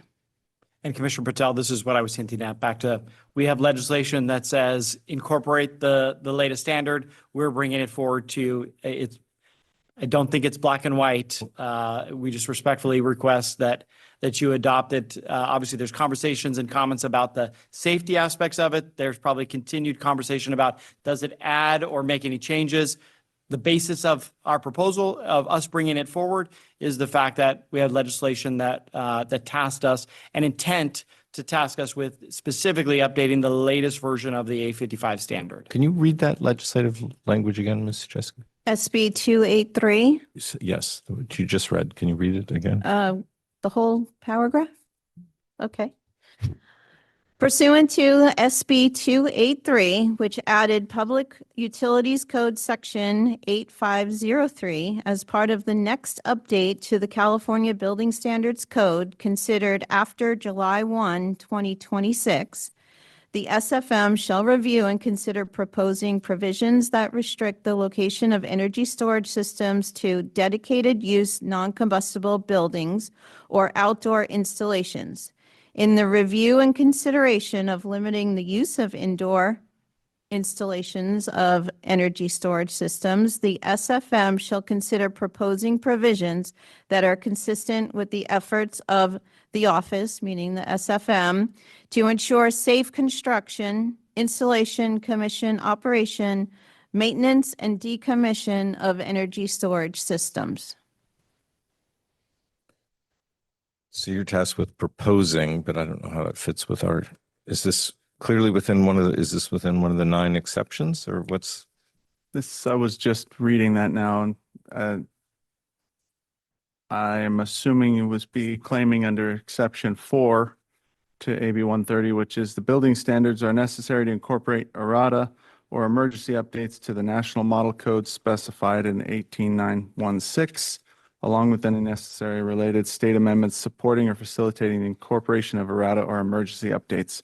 So the question is whether or not this is errata or emergency updates to the model codes. And that's really what makes that, whether or not that's, this is Commissioner Haskin. I see the position you're in. We're also in the position of juggling. And from my perspective, I think that adopting the current code, unless we already had adopted that in our last triennial,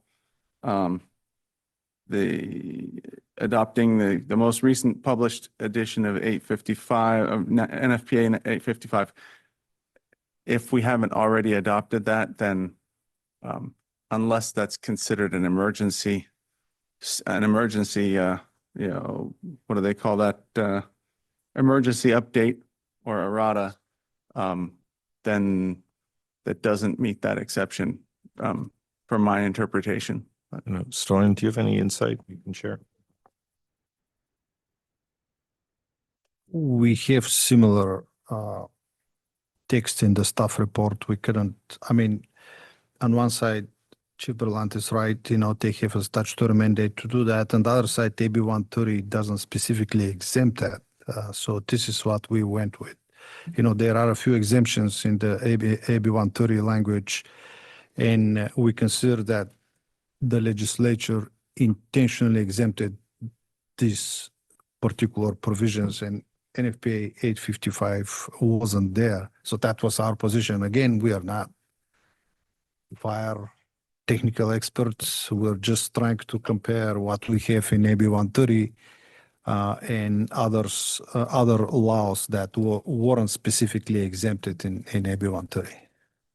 Chair, if I may, not being an attorney and not opining on AB 130, the one piece I just want to bring up is that SB 283 was finalized and passed by the legislature and signed by the governor after the passage of Assembly Bill 130. And so it is our interpretation that the legislature was aware of the action to task us after AB 130 with considering this.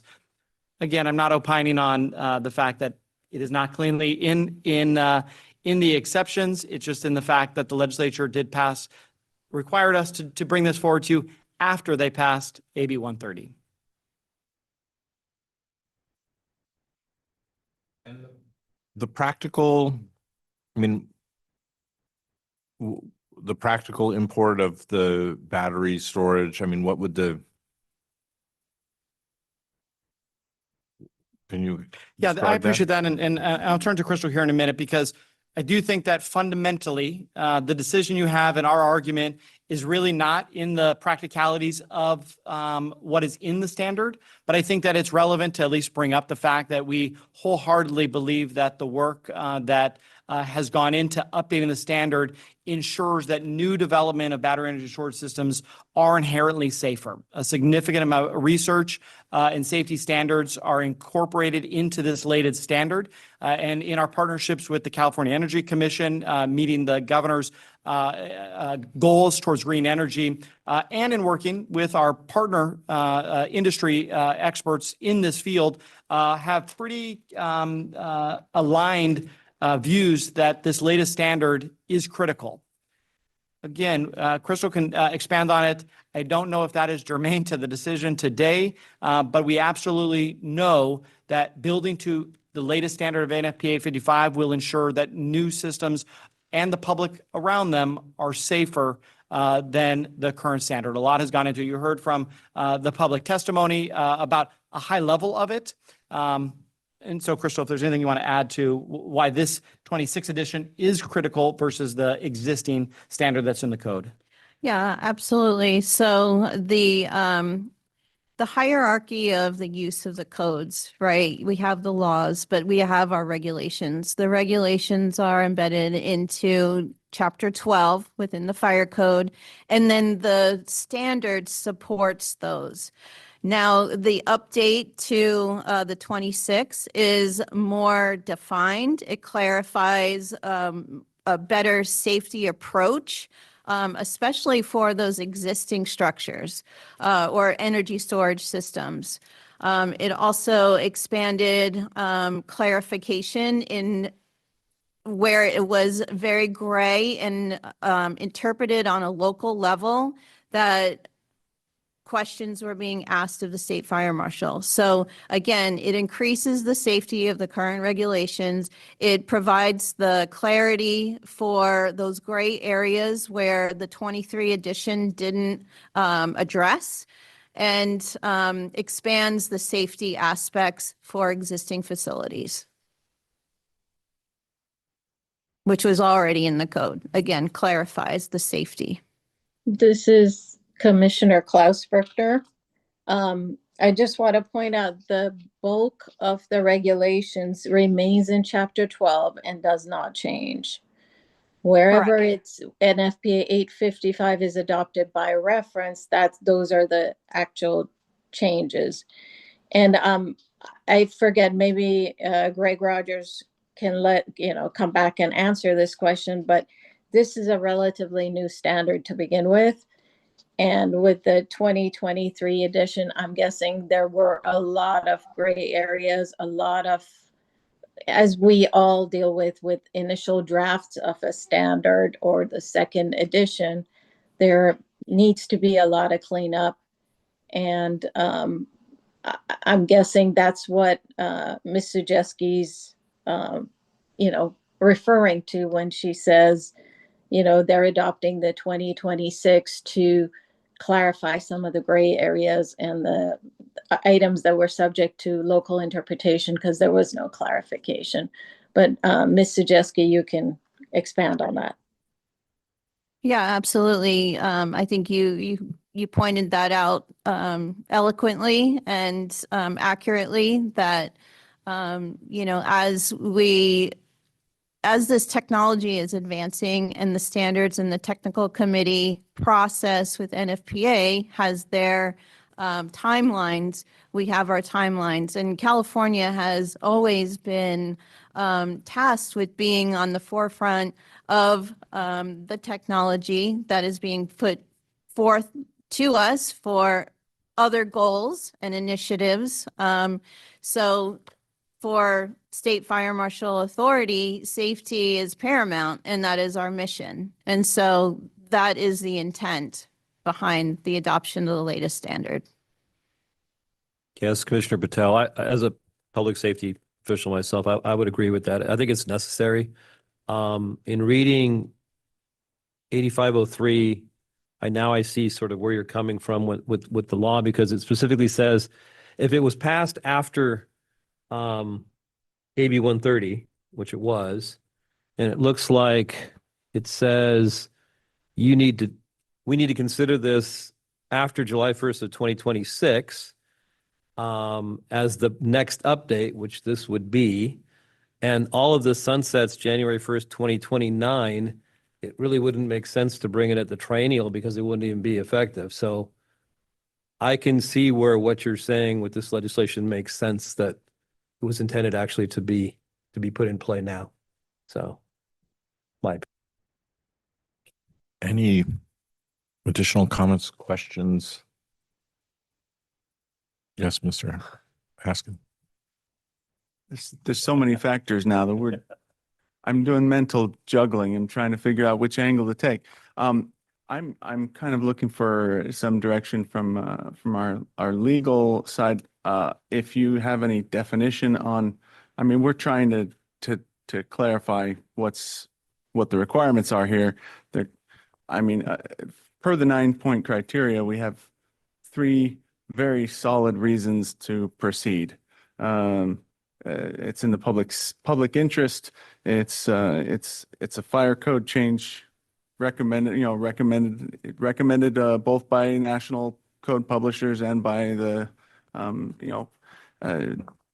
by our state fire marshal. Thank you. But then we're still held to this. Now we've got 2 legislations that are both current and seem to be conflicting. Is this a matter? I mean, I guess my question would be on emergency the definition of emergency updates, or the other requirement of emergency building standards. I don't think that one's a harder one to match. Do we have a definition on what an emergency update would be for a model code? Well, so I'm going to answer a slightly different question Okay, that I think you posed. So this is Viana Barbu, counsel for the commission. Under normal statutory interpretation rules, it is assumed that when the legislature passes a statute, it is aware of all the other statutes that it has preceding it and is taking that into consideration. So to the fire marshal's point, and Commissioner Patel, the legislature is assumed to know that AB 130 was on the books and passed this legislation anyway. Do whatever you will with that, but that is standard traditional statutory interpretation. As another question I may have for the fire marshal is the fire marshal making an argument that it fits one of the AB 130 exemptions under Health and Safety Code 18930G? We are or not. No, okay. So then that, I guess I'm With just that on the looking for record, then it's- justification yeah. for myself. all right. Okay. Well, otherwise we don't have another emergency definition aside from what's already in the codes. Okay. Any further questions, comments? This is Commissioner Klaus Berkner.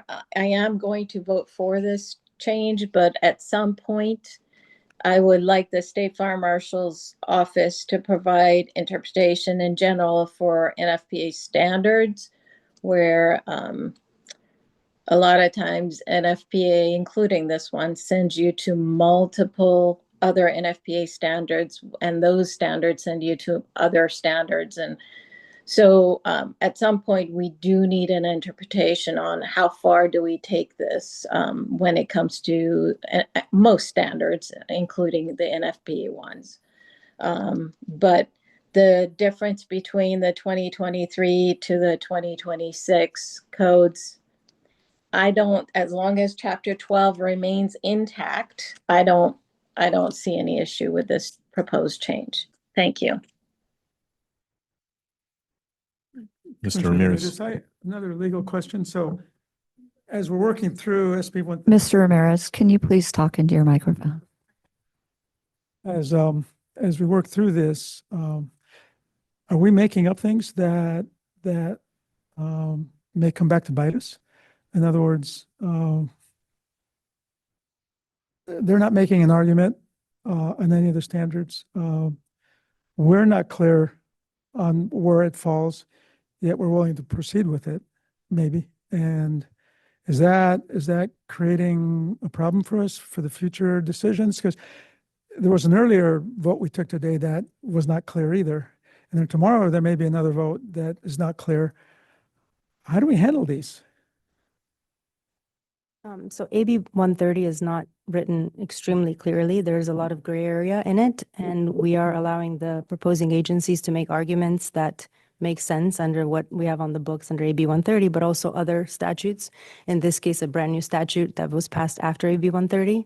So we are in somewhat of a gray area.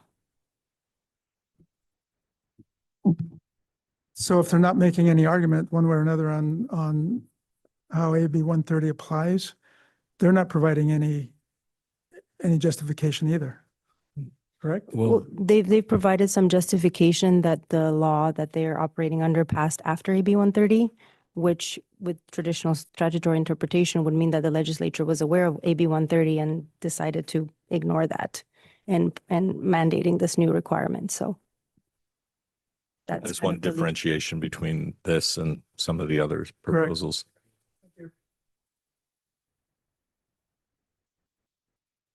Any other questions, comments? Any comments from members of the public present? Looks like we have some comments online. We have the first hand will be Nancy Timmons. Thank you, Mr. Chair and Commissioners.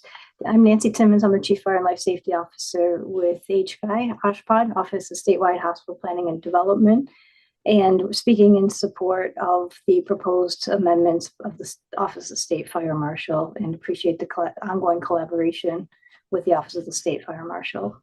Thank you for your time. Thank you. The next hand raised is Bob Reamer. Thank you, Mr. Chairman, Commissioners. Bob Raymer, representing the 9 members of the industry coalition. And we're in support of the Fire Marshal's proposed adoption of Part 9, the Fire Code. Having said that, it is somewhat perplexing to hear the discussions supporting some technical updates and of course opposing the ASHRAE proposal that we supported so much. I would like to note that the Fire Marshal's ASHRAE proposal, out of the hundreds and hundreds and hundreds of proposals, of code proposals you're going to be dealing with over the next 3 days, this ASHRAE Fire Marshal proposal was heard by 2 separate code advisory committees back in February. At each of these meetings, the Building Standards Commission staff provided a thorough overview of AB 130's new restrictions on code changes considered during the intervening cycle. They said that there were some that may run afoul of that.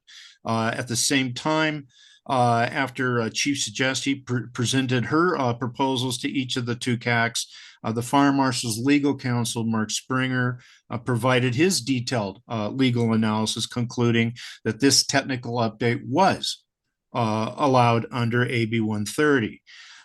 Consequently, after hearing that, the CAC then deliberated and voted overwhelmingly, one case unanimously, supporting the Fire Marshal's proposed change to ASHRAE.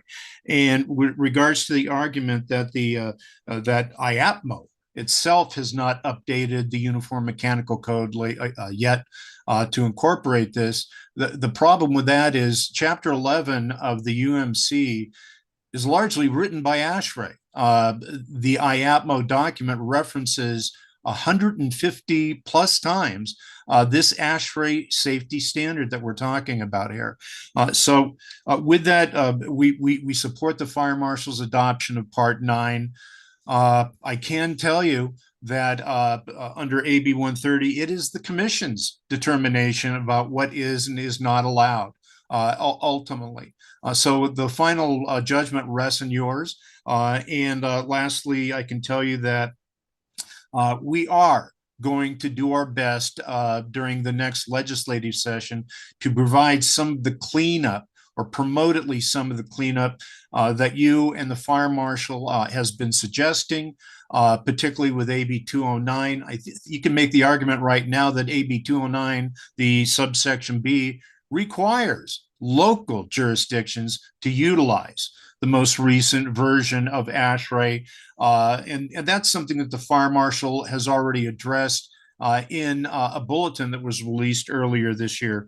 So with that, we all recognize there's a lot of questions and concerns. We're going to do our best to try to work together and kind of figure out the best way to maybe tweak the law in certain places so that it doesn't become such a judgment call on your efforts. Thank you.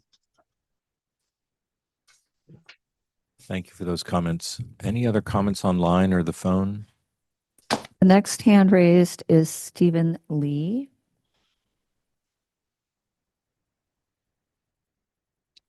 Good afternoon, Commissioners. My name is Stephen Lee, and I serve as a regulatory compliance engineer at Tesla. I'm here today to respectfully but urgently request this commission not to restrict the State Fire Marshal's Office from continuing its established and highly effective role in leading the nation on codes and standards development at both the state and national levels. California has long been a recognized leader in the expeditious adoption of the latest model codes.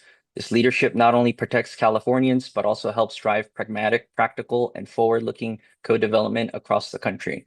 While the Building Standards Commission carefully weighs the matter before it, I would be remiss if I did not emphasize how critical it is to preserve the fire marshal's ability to maintain its proven track record of national leadership. Thank you for the opportunity to provide this brief testimony. Thank you for those comments. Any additional comments online? Next hand raised is Joshua Costello. Good afternoon, Commission and Chair. Joshua Costello, County of Los Angeles Fire Department, Codes and Ordinances Unit.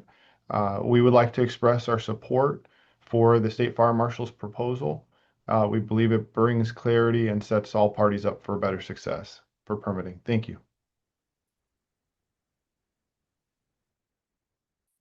Thank you. Next hand raised is Sagiv.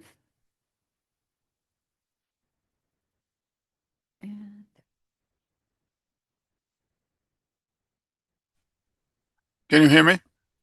Yes, we can. Thank you. Yes. I'm Sagiv YC Shai. I'm the Senior Fire Protection Engineer for the San Francisco Fire Department. And I want to express our support for the State Fire Marshal and the vote for moving forward this proposal. Thank you very much. Thank you. There are no other hands raised. Thank you. Did we receive any written comments? No written comments, Mr. Chair. Are there any additional questions or comments from the commission? This is Commissioner Rambin. I just want to say that I appreciate all of the dialogue that we're having here and recognizing the challenges that both the commission and the proposing agencies are facing, navigating all the legislative changes that have happened in the last year. If there's no further discussion, I would like to move with approval of this, noting the difference between the previous implementation of the latest ASHRAE standards, which is not mandated by a legislative change, whereas this is. So that would. That would be a move to approve. Move to approve as amended. As amended. Sorry. Yeah, with the withdrawal of 9-4. 9-4. Yeah. Okay. Do we have a second? Commissioner Patel, second. We have a motion and a second. Is there any discussion? Briefly, this in no way has anything to do with your abilities. Awesome. And this is an important item. For me, it's just an issue with the legislation, period. That's it. All right. We have a motion and a second. Ms. Maida, please call the roll. Do we have any more discussion? Just a quick point of order, Mr. Chair. The motion is approve, except item 9-4, which has been withdrawn and is technically no longer there. It's not an approve and as amended, necessitating a 9-point criteria citation. So just want to. Okay. Yes. Okay. Thank you. All right. Commissioner Ramirez. Aye. Commissioner Santillan. Commissioner Rambin. Aye. Commissioner Klaus Buckner. Aye. Commissioner Haskin. Aye. Commissioner Stockwell. Aye. Commissioner Patel, Aye. Commissioner Chung Pao, Aye. Commissioner Accession. Aye. Thank you. That item is approved. Thank you. We'll now turn to item 23. The Office of State Fire Marshal 0425 proposed adoption of amendments to the 2025 California Wildland Urban Interface Code, Part 7. Turn it over to you. All right. Thank you, Chair. Again, Daniel Berlant, California State Fire Marshal. I'll get the legalities part of the way. Again, respectfully, I'm not an attorney.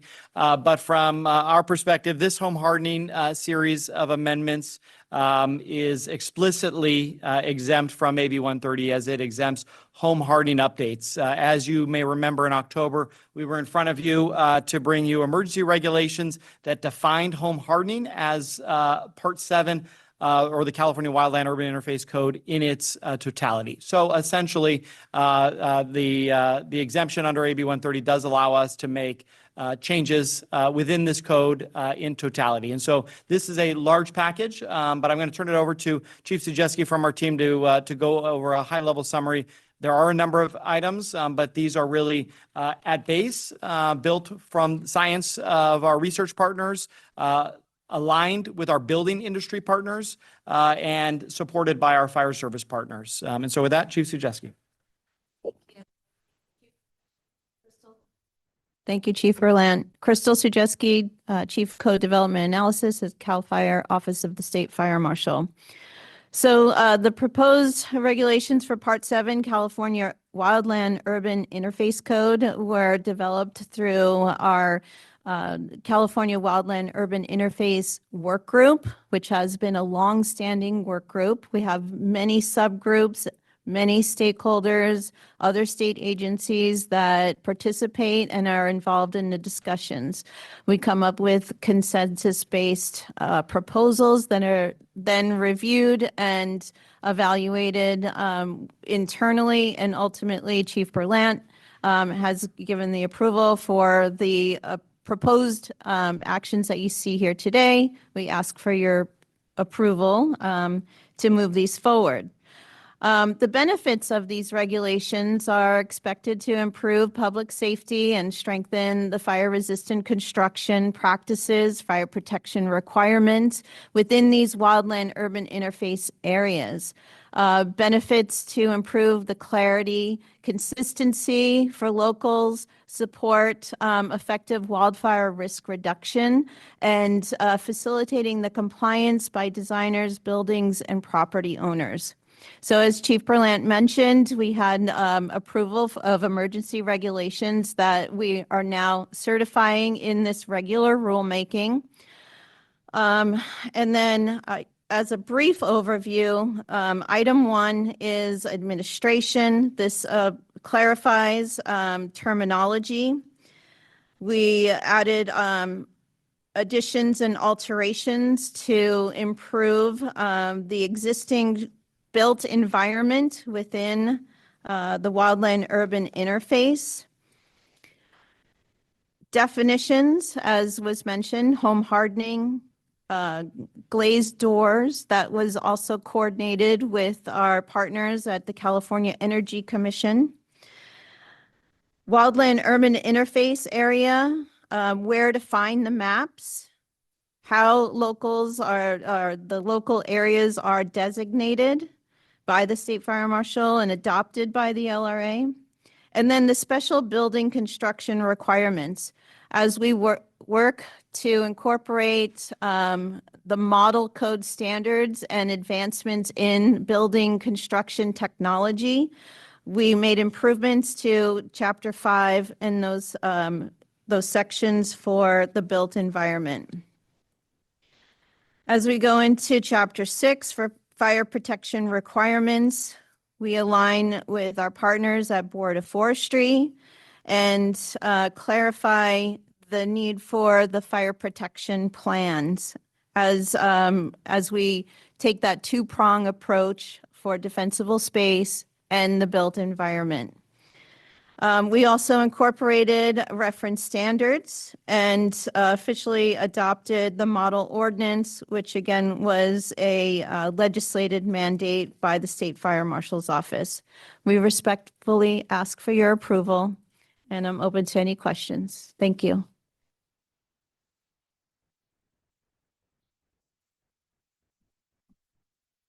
Could you just, if you could, describe any major or what you would consider the most substantive changes between the emergency regs and this current package?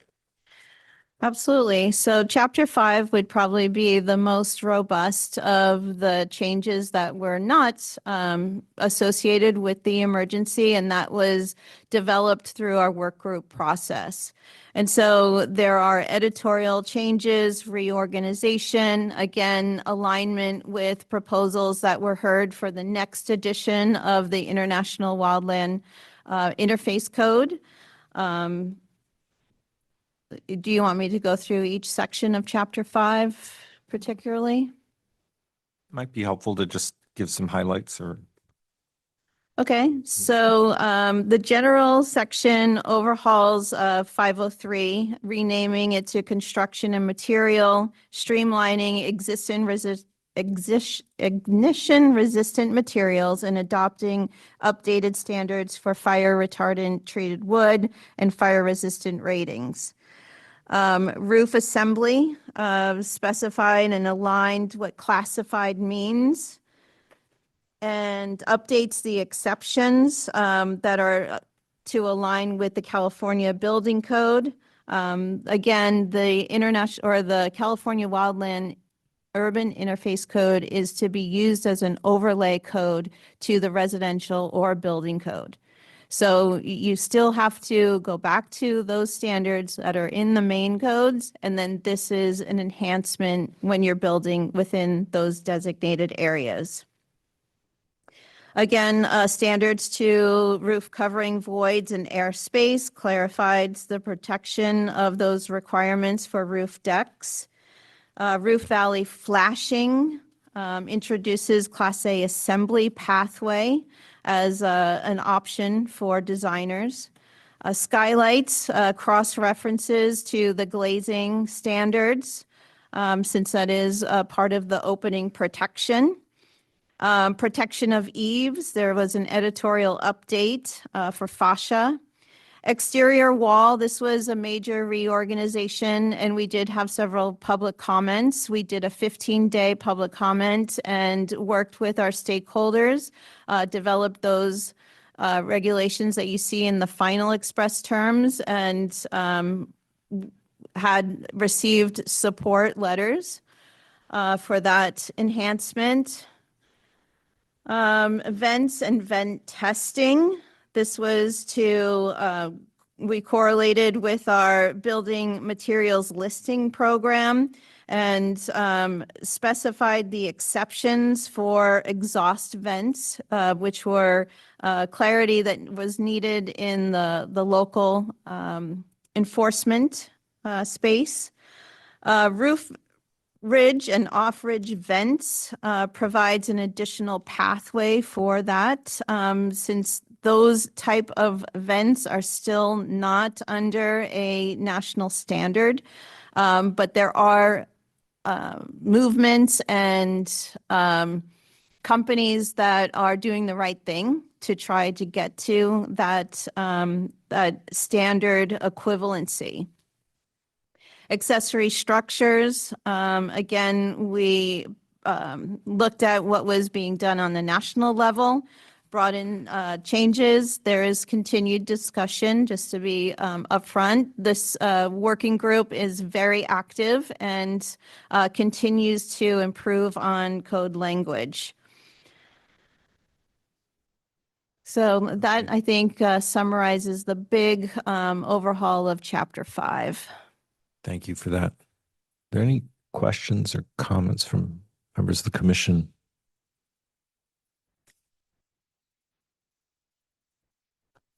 Any comments from members of the public present? Yes, sir.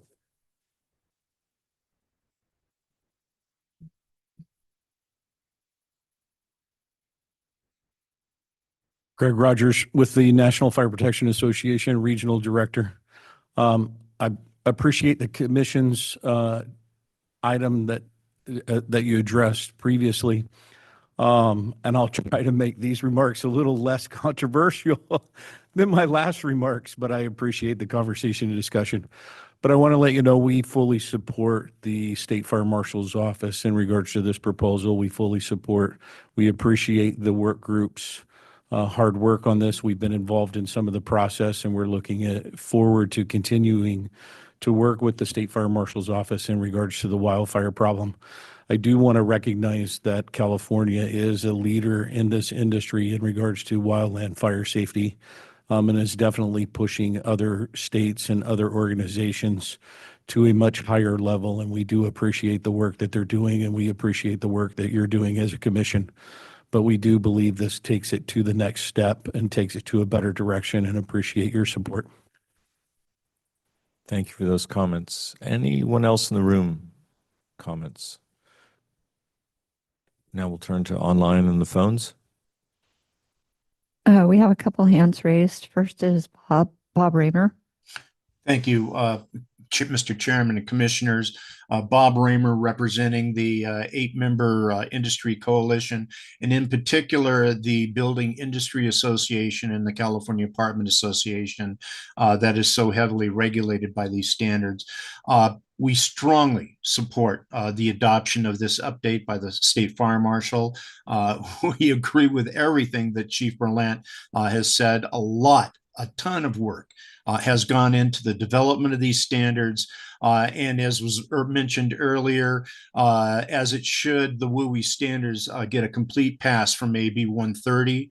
I can tell you on a very positive note that we are now seeing cases where the national insurance companies are basically providing coverage for dwellings that meet these standards while not providing coverage to much older units. And in certain cases, they're now allowing reduced coverage premiums versus older units. And so here you have probably the best example of the insurance companies don't like to do anything to reduce costs for premiums or whatever. But here you finally got a case where clearly the building standard works. It's achieving its goals. We've now had, roughly a good 15 to 20 years of application, and we're seeing marvelous results from this. So with that, we strongly support the adoption of these standards and would like to thank Chief Berlant and Chief Sagesti for all the work that they've done on this. Thank you. Thank you for those comments. Next is Greg Anderson.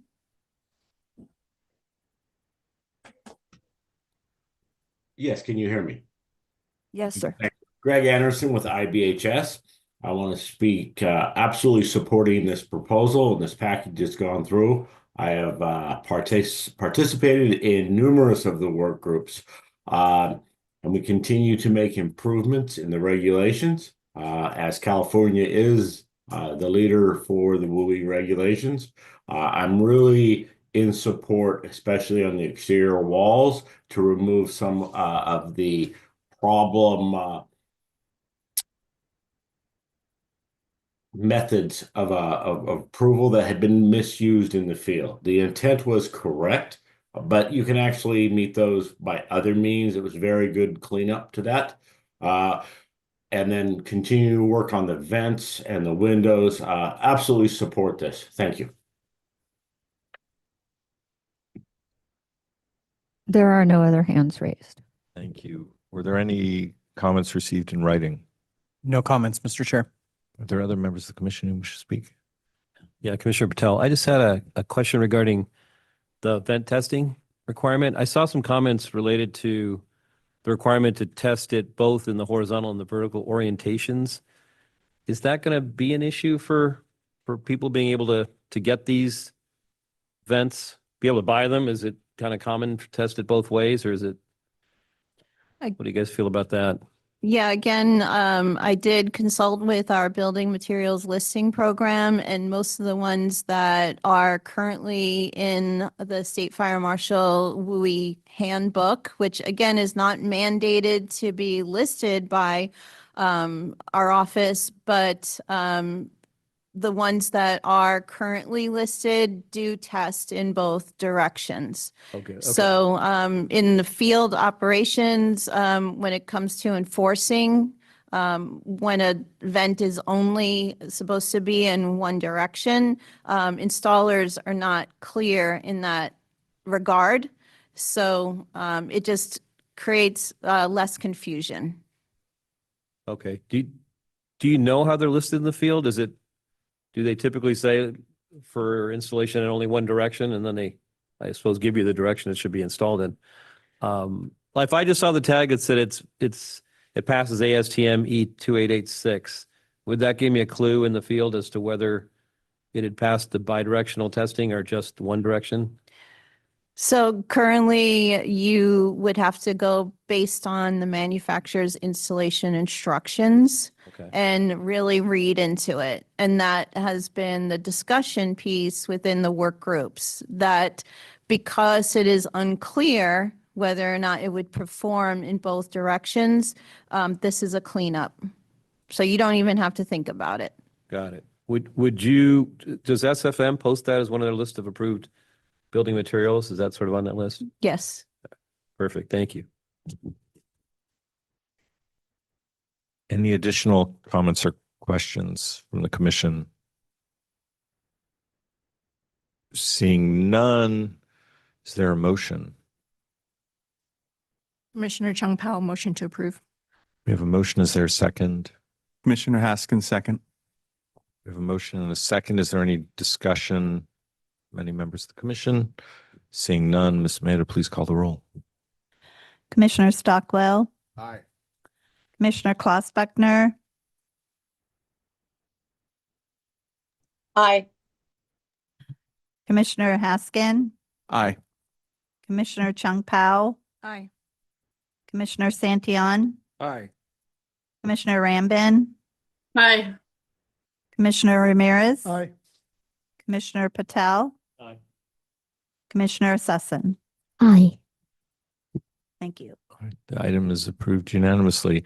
With that, as discussed this morning, we are going to take up items 24 and 25 tomorrow morning, beginning at 10 a.m. And continue with the rest of the agenda at that point. So we will adjourn today's meeting until tomorrow morning at 10 a.m. Thank you, everybody. Thank you very much.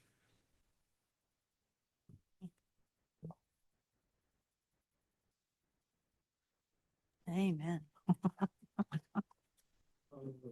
Hallelujah. Thank you.